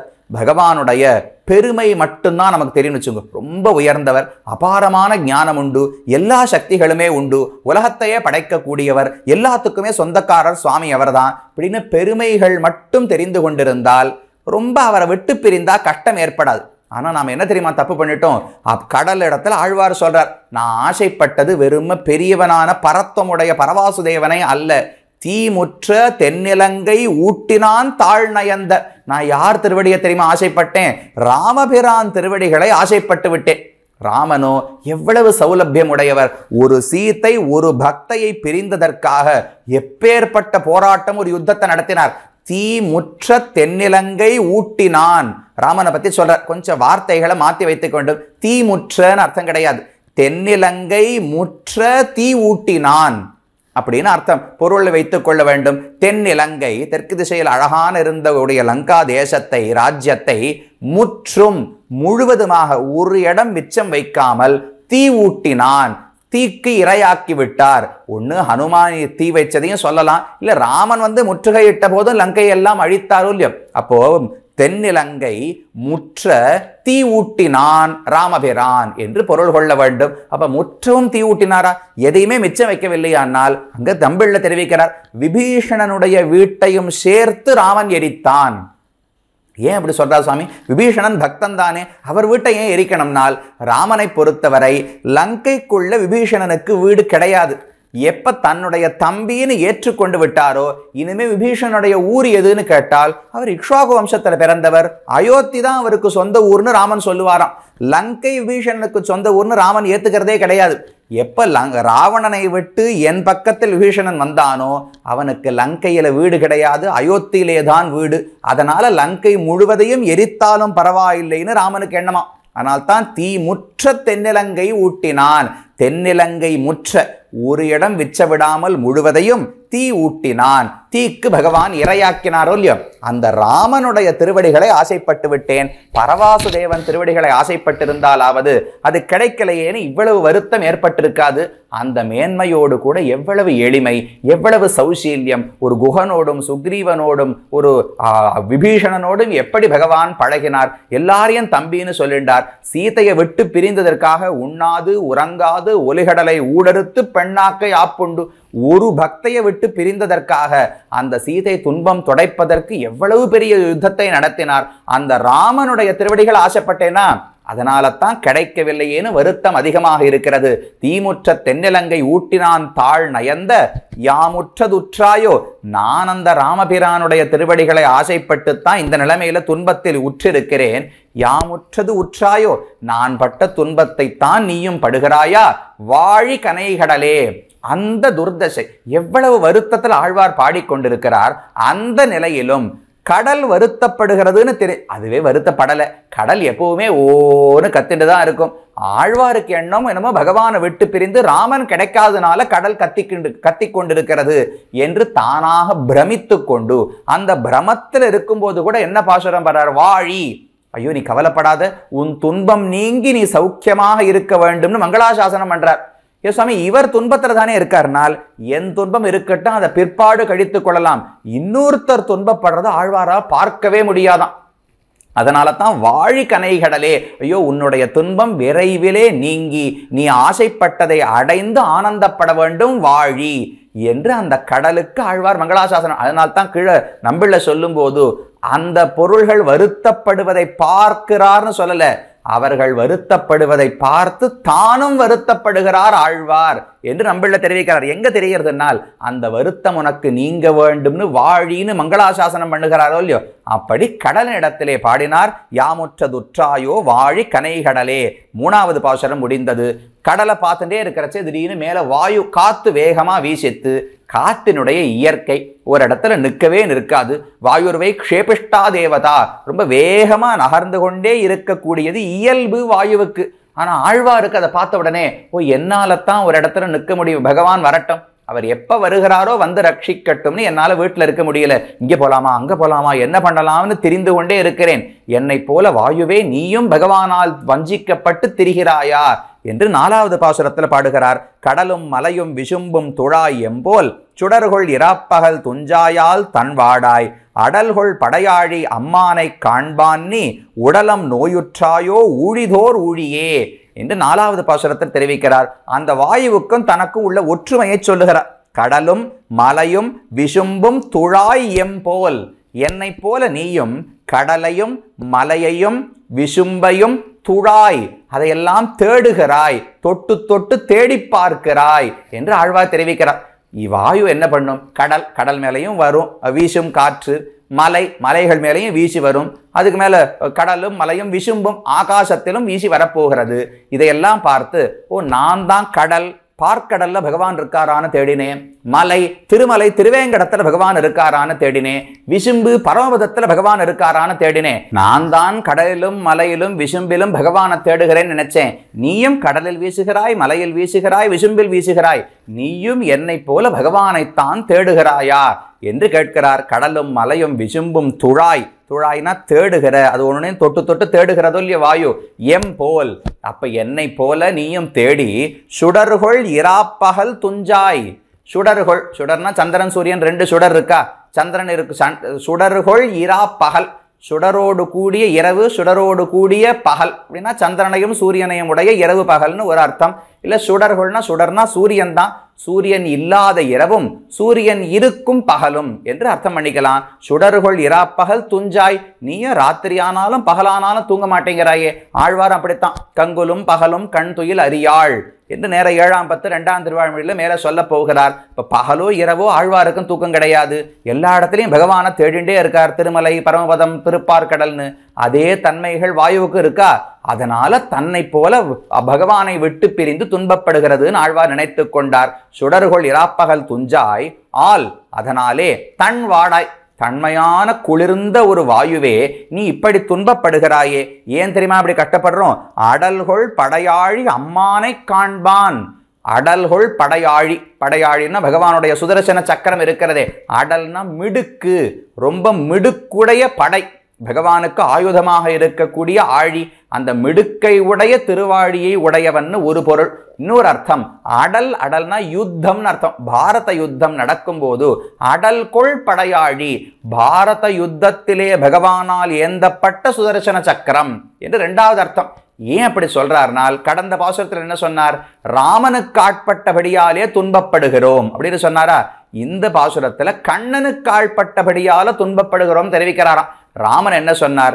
என் பக்தனை ரட்சித்தே தீருவேன், இது என்னுடைய விரதம், எதாமி ஏதத் விரதம் மமன்னு ராமன் சொன்னாரா. அந்த பிரதிஜை பண்ண ராமனிடத்துல ஈடுபாடு போன பாசுரம். இந்த பாசுரத்தில் தான் பண்ண பிரதிஜையை தானே முறியடித்த கண்ணனிடத்துல ஈடுபாடு.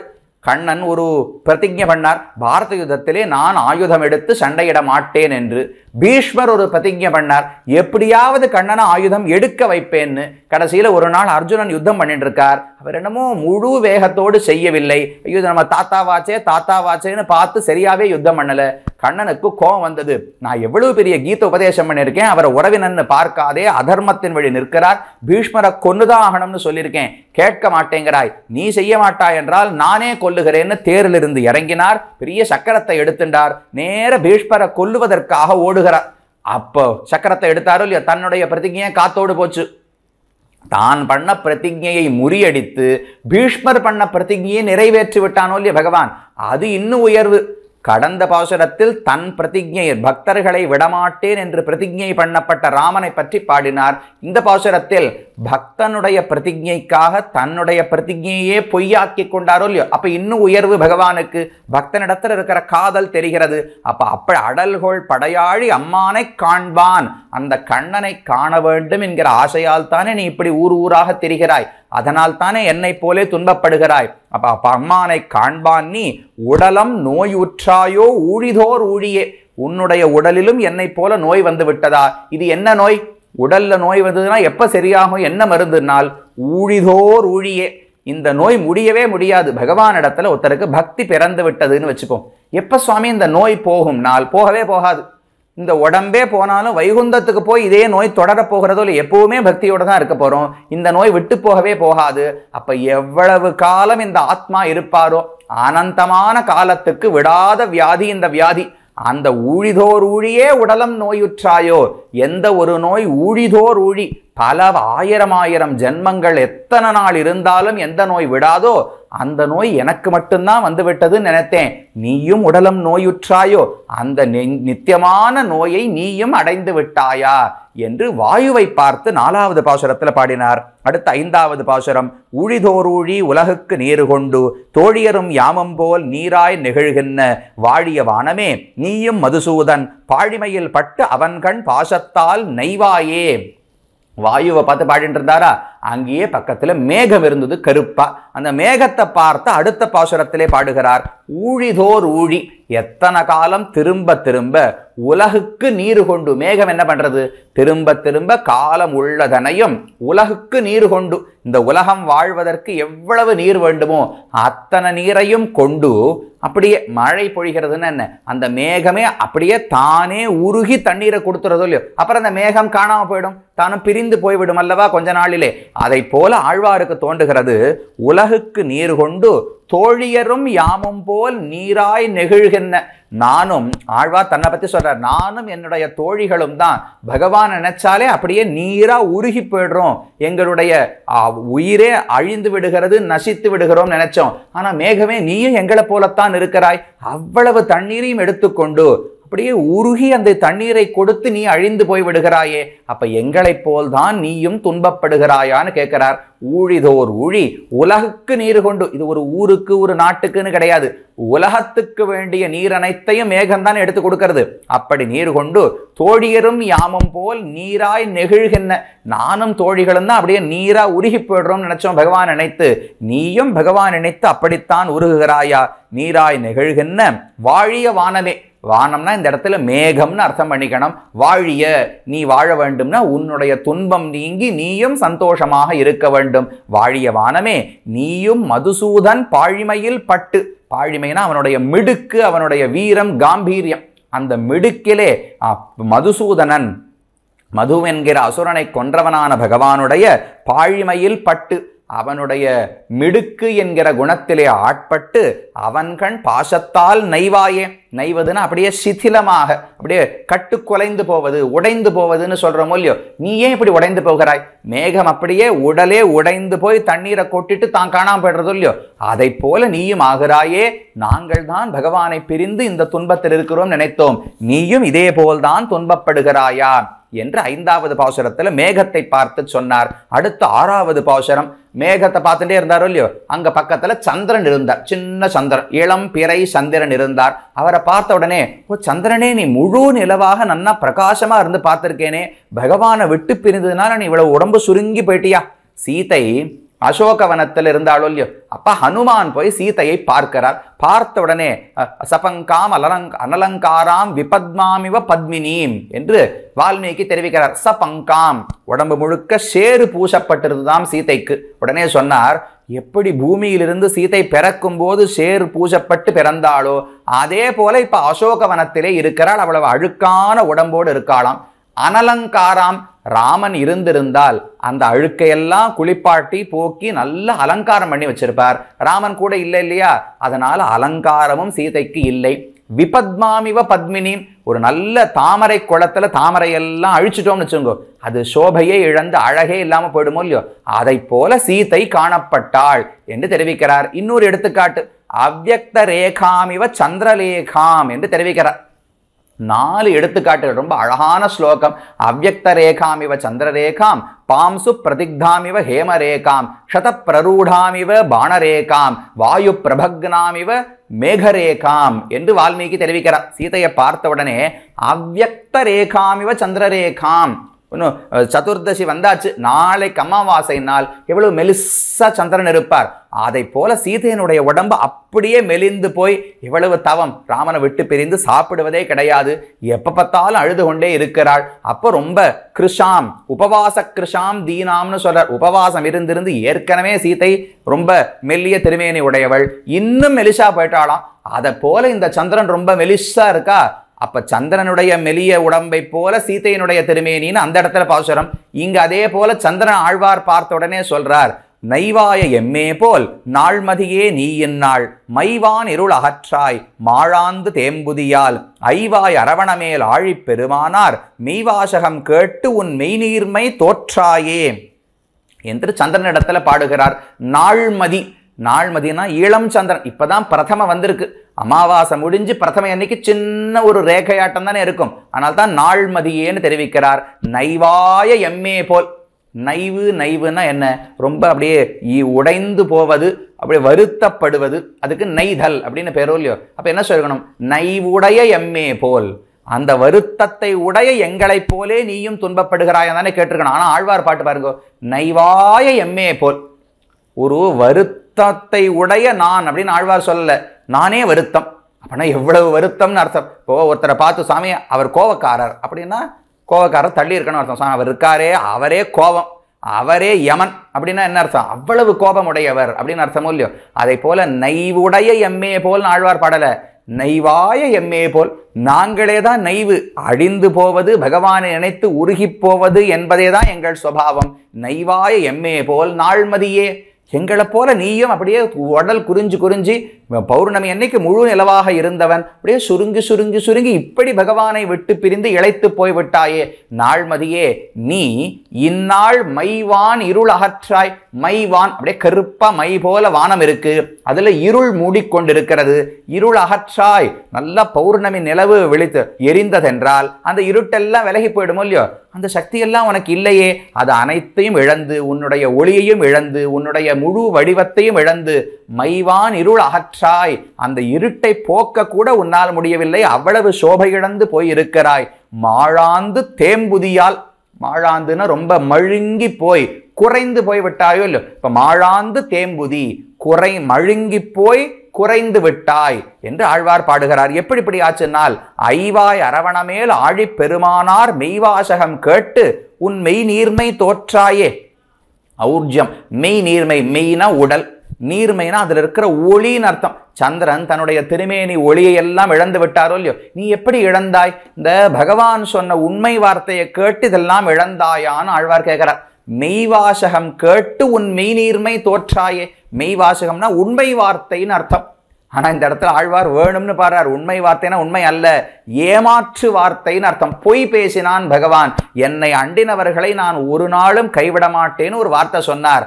அதை நம்பிண்டு தான் நானும் இங்க இந்த துர்தசையில் இருக்கிறேன், நீயும் அந்த வார்த்தையை நம்பித்தான் உன் மெய்நீர்மை தோற்றாயே என்று ஆழ்வார் பாடுகிறார். அப்ப இந்த இடத்துல மெய் வாசகம் கேட்டுனால் மெய்னா உண்மையான மெய் கிடையாது. மெய்ன்னு உலகத்துல சொல்லிட்டு இருக்கார். முழுக்க பொய். ஒரு பக்தனையும் அனுகிரகிப்பது கிடையாது. என்னை விட்டு இப்படி தவிக்க விடுகிறான் பகவான்.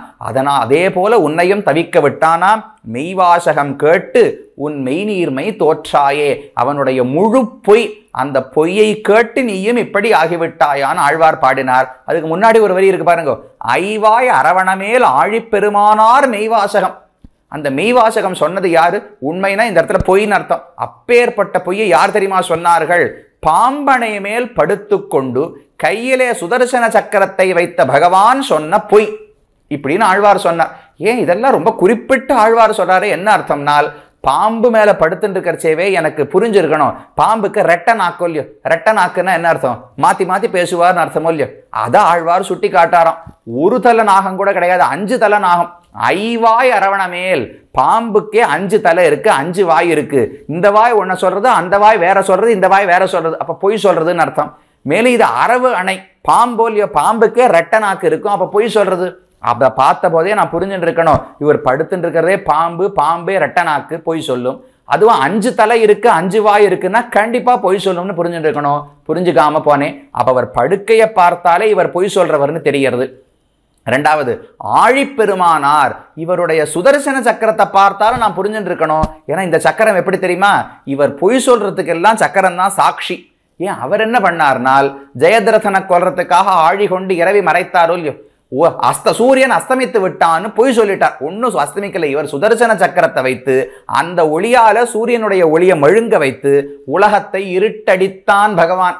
பொய் தானே? அந்த பொய்க்கு சாட்சி கூட இருந்தது யாரு? உதவினது இதே சுதர்சன சக்கரம் தான். அப்ப ஐவாய் அரவணமேல், பொய்யே தனக்கு இயல்பாக உடைய பாம்புல படுத்துட்டு இருக்கார். கையில இருக்கிற சுதர்சனர் வேற பொய்க்கு சாட்சி.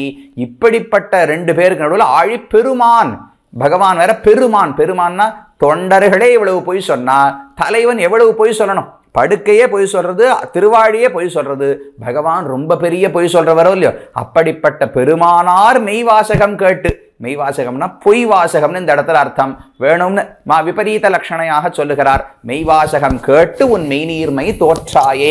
அவனுடைய பொய்யான பிரதிஜையை கேட்டுத்தான் நான் அவனுக்கு ஆட்பட்டு இப்படி துன்பப்படுகிறேன், நீயும் அதே போல் துன்பப்படுகிறாயா என்று 6வது பாசுரத்தாலே சந்திரனை பார்த்து கேட்டார். அடுத்து 7வது பாசுரம், தோத்தோம் மடநெஞ்சம். இதிலே இருட்டு. இப்பதான் கீழே இருட்டை போக்க முடியவில்லைன்னு சந்திரனை பார்த்து சொன்னாரோ இல்லையோ? அந்த க்ஷணமே இருட்டு கண்ணில் பட்டது. அந்த இருட்டை பார்த்து இப்போது அடுத்த பாசுரத்தாலே பாடுகிறார். அந்த இடத்துல நம்பிள்ளை ரொம்ப அழகான ஒரு வார்த்தை, அவதாரிக்க இடனமோ இல்லையோ? சந்திரனை பாடின பிறகு இந்த இருட்டை பற்றி பாடுவதற்கு ஒரு தொடர்பு சொல்ல வேண்டுமோ இல்லையோ? அங்கு ஒரு அழகான பக்தி எடுகிறார். மதி கெட்ட போதே அந்தகாரம் வந்து மேலிட்டது. இவ்வளவுதான் நம்பிள்ளையுடைய ஈட்டு பக்தி இருக்கு. மதி கெட்ட போதே அந்தகாரம் வந்து மேலிட்டது. இதுக்கு 2 அர்த்தம். மதினா சந்திரன். சந்திரன் எப்ப கெட்டு போனாரோ, சுருங்கி விட்டாரோ, அந்தகாரம் இருட்டு வந்து மூடிக்கொண்டது. அப்ப இருட்டை பத்தி அடுத்தது பாடுகிறார். இது மேலோட்டமான அர்த்தம். ஆனா உள்ளுரை பொருள் தெரியுமா? மதினா ஞானம்னு அர்த்தம். எப்ப ஞானம் கெட்டு போச்சோ, அந்தகாரம்னா அஜ்ஞானம், அறிவின்மைன்னு அர்த்தம்.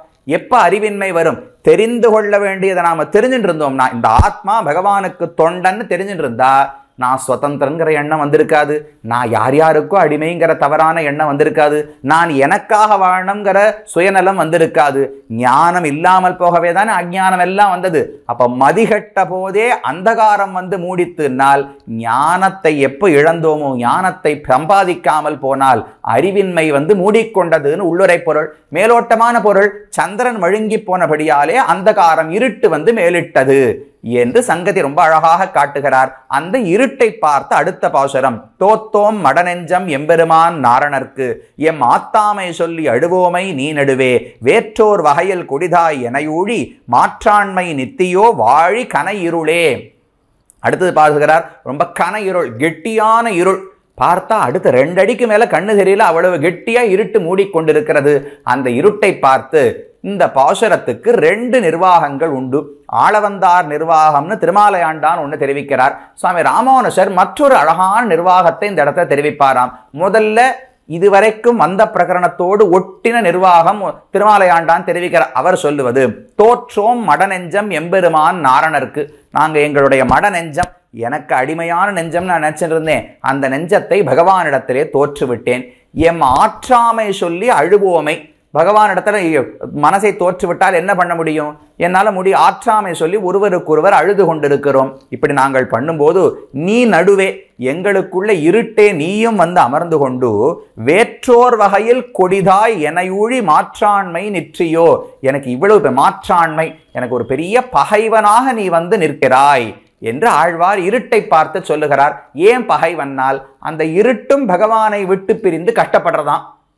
அதை பார்த்த உடனே, நான் தான் கஷ்டப்படுறேன்னு நினைச்சேன், இந்த இருட்டு இவ்வளவு துன்பப்படுகிறதே நினைத்த ஆழ்வாருக்கு துன்பம் ஏற்படுகிறதோ இல்லையோ, இப்படி எனக்கு துன்பத்தை தருகிறாயே என்று பாடுகிறாராம். வேற்றோர் வகையில் பகவானும் என்னை துன்பப்படுத்துகிறார், என்கிட்ட மற்ற இருக்கிற தாய்மார்களும் துன்பப்படுத்துகிறார்கள், உலகினர்களும் துன்பப்படுத்துகிறார்கள். ஆனா இவர்களெல்லாம் பண்ணது கூட தேவையில்ல, நீ வேற்றோர் வகையில், இவர்களெல்லாம் பண்ணாத ஒரு முறையில் இந்த இருட்டு ஆழ்வாரை துன்பப்படுத்துறதான். என்னன்னால், தான் கஷ்டப்பட்டு அதை ஆழ்வார் பார்க்க வச்சு கஷ்டப்படுத்துகிறதோ இல்லையோ, அப்படி வேற்றோர் வகையில் மற்றவர்கள் என்னை துன்பப்படுத்துவதை விட வேறு ஒரு முறையில் கொடிதாய் மிக கொடுமையாக என்னை ஊழி, என்னை திரும்ப திரும்ப மாற்றாண்மை நிற்றியோ, எனக்கு பகைமையோடு எனக்கு எதிரியாக நீ நிற்கிறாய் வாழி. நீ உன்னுடைய துன்பம் தவிர்ந்து நீ சௌக்கியமாக இருக்க வேண்டும் கனையிருளே. இது முதல் நிர்வாகம், ஆளவந்தாரை அனுசரித்த நிர்வாகம்னு திருமாலையாண்டான் காட்டினது. அப்ப எப்படி நாரையோ அன்றிலோ மேகமோ சந்திரனோ கடலோ எல்லாரும் எப்படி பகவானை விட்டு பிரிந்து துன்பப்பட்டார்களோ அதே போல இருட்டும் துன்பப்படுகிறது நிர்வாகம். ராமானுஷர் சற்று வேறு மாதிரி நிர்வாகம் பண்ணுகிறார். இந்த இடத்துல இருட்டு துன்பப்படவில்லை, அந்த இருட்டு வந்து ஆழ்வாரை துன்பப்படுத்துகிறதாம். அப்படி அர்த்தம் பாருங்க. தோற்றோம் மடநெஞ்சம் எம்பெருமான் நாரணருக்கு, எங்க நெஞ்சத்தை தோத்துத்தோம். எம் ஆத்தாமை சொல்லி அழுவோமை. ஏதோ எங்களுக்குள்ள நானும் இந்த கடலும் இந்த சந்திரனும் இந்த வாயுவும் இந்த ஆகாசமும் கட்டி அழுதுன்னு இருக்கோமோ இல்லையோ, நாங்க வாட்டிக்கு எங்க வேலையை பார்த்து அழுதுன்னு இருக்கோம். அதுக்கு நடுவுல இந்த இருட்டு வந்துதான். நீ நடுவே வேற்றோர் வகையில் கொடிதாய், உனக்கு எனக்கு என்ன சம்பந்தம்? நீ ஏதானு கழுகா, நான் ஏதானு பாம்பா? நீ கீரிப்பிள்ளையா, நான் பாம்பா? உனக்கு எனக்கு எந்த விரோதமும் கிடையாது. நீ ஏன் என்னை நடுவிலே வந்து இப்படி பாதிக்கிறாய்? இருட்டை பார்த்த உடனே கண்ணன் ஞாபகம் வரார். கண்ணன் ஞாபகம் வந்தா அவன் அடைய முடியலையே, கட்டமாக இருக்கிறது. அப்ப அந்த இருட்டு ஆழ்வாரையும் இந்த மற்ற பிராணிகளையும் சேர்ந்து அழவிடாமல் துன்பப்படுத்துறதாம். அழனம்னா ஒருத்தரை பார்த்தாதானே அழ முடியும். கடலை பார்த்தாதான் அழ முடியும், நாரையை பார்த்தாதான் அழ முடியும், அன்றில பார்த்தாதான் அழ முடியும். இவர்களை ஒருவர் பார்க்க முடியாமல் சேர்ந்து அழ முடியாமல் இருட்டு தடுக்கிறதோ இல்லையோ, அதனால இருட்டுக்கு இந்த இடத்துல வருத்தம் கிடையாது. அந்த இருட்டு தன்னை துன்பப்படுத்துகிறதை பார்த்து ஆழ்வார் பாடுகிறார். நீ நடுவேனா உனக்கு எனக்கு சம்பந்தமே கிடையாது, நீயே என்னை வந்து துன்பப்படுத்துகிறாய். நீ நடுவே வேற்றோர் வகையில், பகவான் என்னை கஷ்டப்படுத்துறது போறாதா, நீ வேற வந்து என்னை கஷ்டப்படுத்த வேண்டுமா? வேற்றோர் வகையில் கொடிதாய் என்னை ஊழி மாற்றாண்மை நிற்றியோ, எத்தனை நாள் ஆனாலும் எனக்கு எதிரியாக நீ வந்து நிற்கிறாயே வாழி, என்னை விட்டுடு. வாழின்னு சொன்னா ஒருவேளை மனம் குளிர்ந்து தன்னை விட்டு விடுமோன்னு ஆழ்வாருக்கு எண்ணம். ஏன்னா இங்க வாழின்னு எதுக்கு பாடணும்? இருட்டுக்கு வருத்தம் இருந்தால் நீ வாழின்னு மங்களாசாசனம் பண்ணலாம்.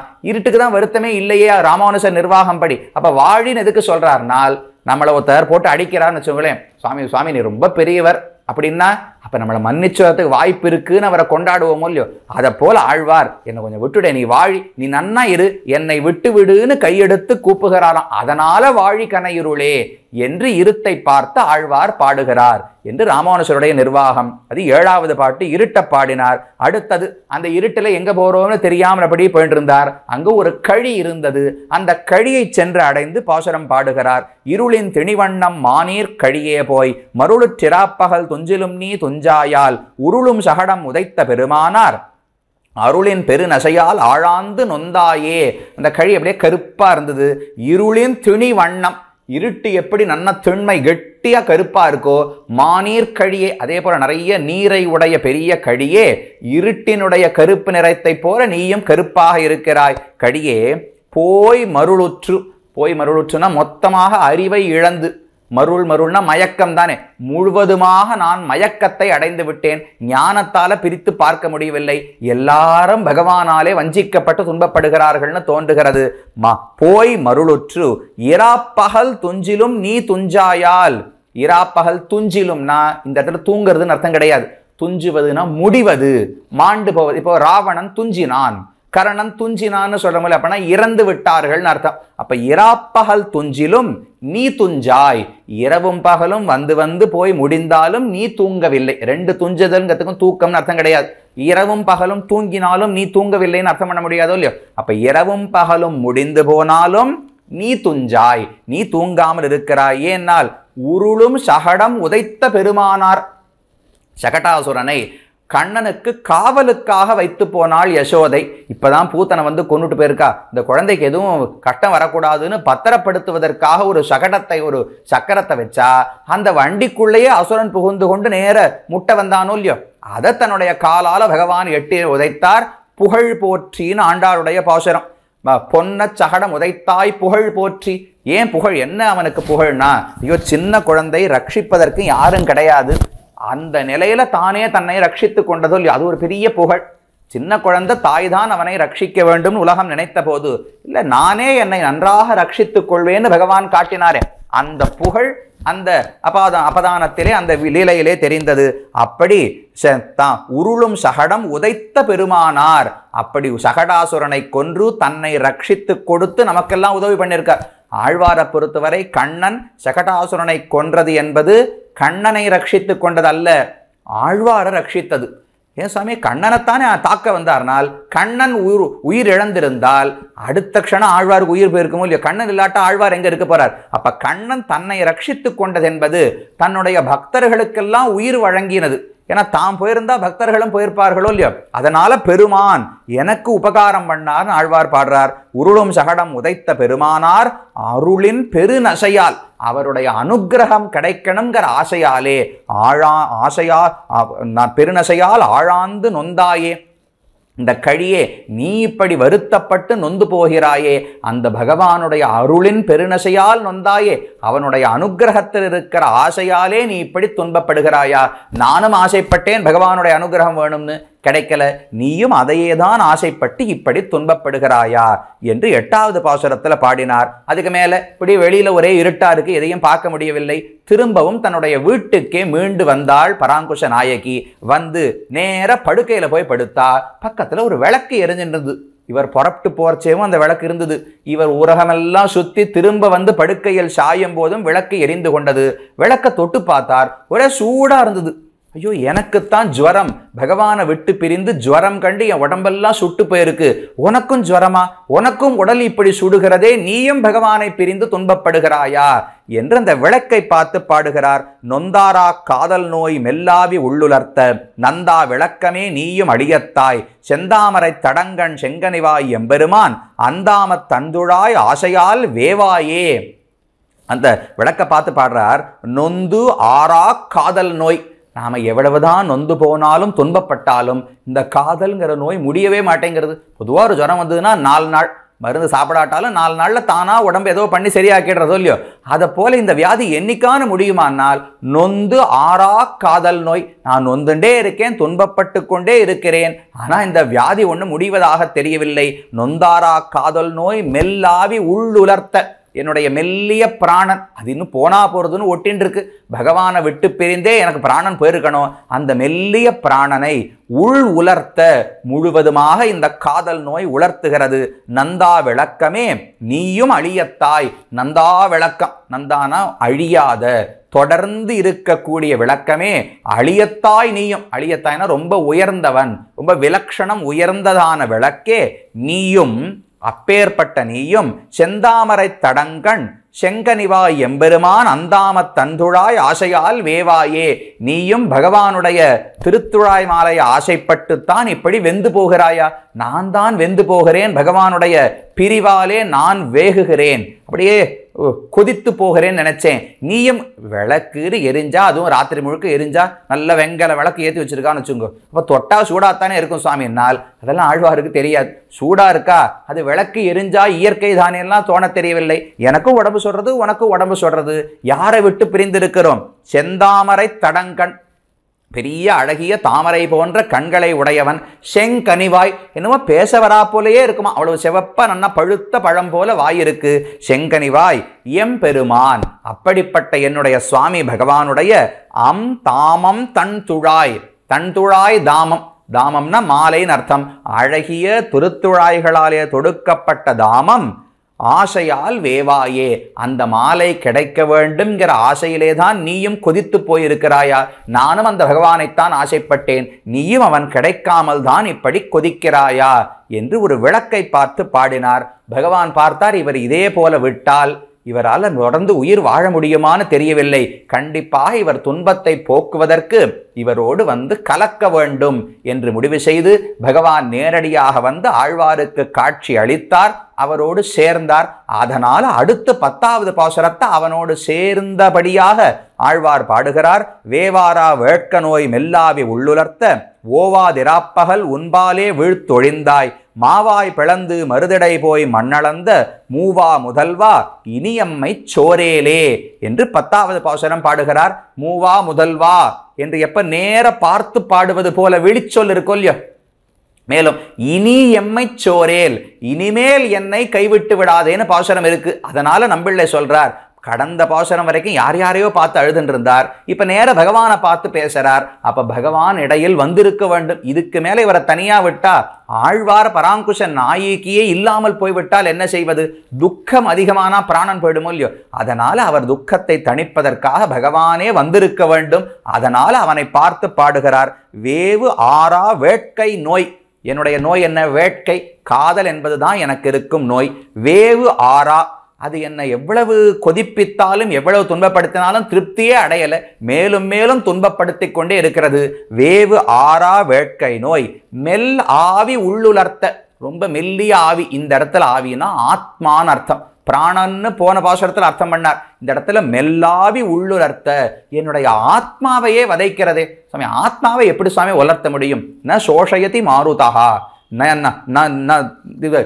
கிளேதயன் தியாபகா ந தகதி என்று வெட்ட முடியாது, எரிக்க முடியாதுன்னு கண்ணன் சொல்றார். என்னால் உலகத்து நெருப்பால ஆத்மாவை எரிக்க முடியாது, காதல் என்கிற நெருப்பால தாராளமா எரிக்க முடியுமா? இது ஆழ்வாருடைய சித்தாந்தம். அப்ப மெல்லாவி உள்ளுலர்த்த ஓவாது இராப்பகல் உன்பாலே வீழ்த்து ஒழிந்தாய். ஓவாது இடைவிடாமல், இந்த விச்சேதமும் தடையும் இல்லாமல், இராப்பகல் இரவும் பகலும் உன்பாலே வீழ்த்து, உன்னையே நினைத்து கொண்டு உன்னுடைய குணங்களையே அனுசந்தானம் செய்து கொண்டு உன் பெயரையே பாடிக்கொண்டு நான் இருக்கும்படிக்கு என்னை வீழ்த்தி என்னை உன் திருவடிகளிலே விழ வைத்தாய், ஒழிந்தாய். அப்படி என்னை ஈடுபடுத்தின பிறகு அந்த திருவடி எனக்கு கொடுத்துருக்கணும் இல்லையோ, கொடுக்காம காணாம போயிட்டா. அப்ப ஓவாது இராப்பகல் உன்பாலே வீழ்த்து, இப்படி இரவும் பகலும் உன்னிடத்திலேயே விழும்படி ஆக்கிவிட்டு ஒழிந்தாய், உன்னை காட்டாமல் நீ மறைந்து போய்விட்டாயே, இது என்ன நியாயம்? உன்பாலே வீழ்த்து ஒழிந்தாய். மாவாய் பிளர்ந்து, மானா குதிரை, கேசி என்கிற அசுரன் குதிரை வடிவத்தில் வந்தானோ இல்லையோ, அவனுடைய வாயை பிளந்தாய். மருது இடை போய் 2 மருத மரங்களுக்கு நடுவுல போய் அவர்களுக்கு சாப விமோசனத்தை கொடுத்தார். மண் அளந்த திரிவிக்ரமாவதாரம் பண்ணி இந்த உலகத்தை எல்லாம் தாவி அளந்தார். மூவா முதல்வா, மூவான்னு சொன்னா இதெல்லாம் பண்றதுனால அவ்வளவு ஆனந்தமா பகவான் படைத்து இருக்கிறாராம். முதல்வா ஜெகத் காரணம், உலகத்தை எல்லாம் படைத்தவன் நீதான். இனி எம்மை சோரேலே, இனி என்னை இப்படி துன்பப்பட விடாதே, என்னை சோர்ந்து போக விடாதே, உன்னை விட்டு என்னால் பிரிவை தாங்க முடியாது. இனின்னு எப்ப சொல்லிட்டாரோ அப்ப இதுவரைக்கும் பிரிந்திருந்ததை பகவான் போக்கிவிட்டார், இப்ப கலந்து விட்டார்னு அர்த்தம். இப்போது வந்து கலந்து விட்டபடியாலே இனி எம்மை விட்டு பிரியாதே என்று ஆழ்வார் இந்த இடத்துல பாடுகிறார். பராங்குஷ நாயகியினுடைய பாசுரம் பகவானை பார்த்து நேரே பாடுகிறார். இந்த இடத்திலே நம்பிள்ளை ரொம்ப அழகாக தெரிவிக்கிறார். இந்த பாசுரத்துக்கு 2 நிர்வாகம் உண்டு. பகவான் வந்து கலந்து விட்டான், அதனால் அவனை பார்த்து நேரே பாடுகிறார்னு ஒண்ணு இல்லையா. நான் இவ்வளவு துன்பப்படுவதை பார்த்து பகவான் கண்டிப்பாக வந்து முகம் காட்டாமல் இருக்க மாட்டார், அவர் வருவது நிச்சயம். என்று தெரிந்து கொண்டு மூவா முதல்வா இனியம்மை சோரேலே, நீ கண்டிப்பா வந்துடுவாய்னு தெரியும், வந்த பிறகு திரும்பவும் என்னை துன்பப்பட வைக்காதே என்று ஆழ்வார் பாடுகிறார். அப்ப பகவான் வந்துவிட்டான்னு ஒரு அர்த்தம் இல்ல, வரவில்லை ஆனா கண்டிப்பாக வருவான் என்று தெரிந்து கொண்டு ஆழ்வார் பாடுகிறார் என்று ஒரு அர்த்தமா? இதை நம்பிள்ளை எழுதுகிறார். எழுதறச்சே ஒரு பங்கி பாருங்க. அவன் வந்து முகம் காட்ட சொல்லுகிறார் ஆதல், நம்முடைய ஆபத்தின் கனத்தாலே வந்து முகம் காட்டும் என்னும் விஸ்வாசத்தாலே சொல்லுகிறாள் ஆதல். இப்படின்னு நம்பிள்ளையனுடைய வரி இருக்கிறது. அவன் வந்து முகம் காட்ட சொல்லுகிறார். பகவான் வந்து தன் முகத்தை காட்டவே மூவா முதல்வா இனியம்மை சோரேலேன்னு ஆழ்வார் சொல்லுகிறார். அல்லது என்னுடைய ஆபத்து, நான் இருக்கிற ஆபத்தினுடைய கனத்தை பார்த்து கண்டிப்பாக பகவான் வருவான்கிற விசுவாசம் அந்த பெண்ணுக்கு இருக்கா, அந்த அதன விசுவாசத்தோடு சொல்லுகிறாள் ஆதல். வார்த்தை எவ்வளவு அழகா போடுறார் பாருங்க. பகவான் வந்து முகம் காட்ட சொல்லுகிறார் ஆதல், ஆண் பால்ல இருக்கு. சொல்லுகிறார்னு சொன்னா ஆழ்வார் சொல்லுகிறார்னு அர்த்தம். அப்ப பெண் பாவனை முடிஞ்சு போச்சு, திரும்ப ஆழ்வார். எப்ப பகவான் வந்து முகம் காட்டிட்டானோ அப்ப வருத்தம் தீர்ந்து போச்சு. வருத்தம் தீர்ந்தா பெண் பாவனை நாயிகா பாவம் தொடராது. ஆழ்வார் தானாக ஆணான தன்மையிலே பாடி விடுவார். அதனால சொல்லுகிறார் ஆதல். முதல் நிர்வாகத்தின்படி இந்த 10வது பாசுரமே ஆழ்வார் ஆணாக பாடுகிறார்னு இல்லையா? அவன் இன்னும் வரவில்லை, வருவான்கிற நம்பிக்கையிலே சொல்லுகிறாள் ஆதல். அங்க பெண் பால்ல நம்பிள்ள தெரிவிக்கிறார், அங்க சொல்லுகிறார்னு போடல. அவ்வளவு ஜாக்கிரதையா எழுதுறாரு பாருங்க. எப்ப பெண் பாவனை முடியலையோ அப்ப சொல்லுகிறாள்னு சொல்லணும். பெண் பாவனை முடிஞ்சுடுத்துனா சொல்லுகிறார் ஆழ்வார்னு சொல்லணும். அப்ப 2 நிர்வாகங்களும் இந்த பாசுரத்துக்கு உண்டு.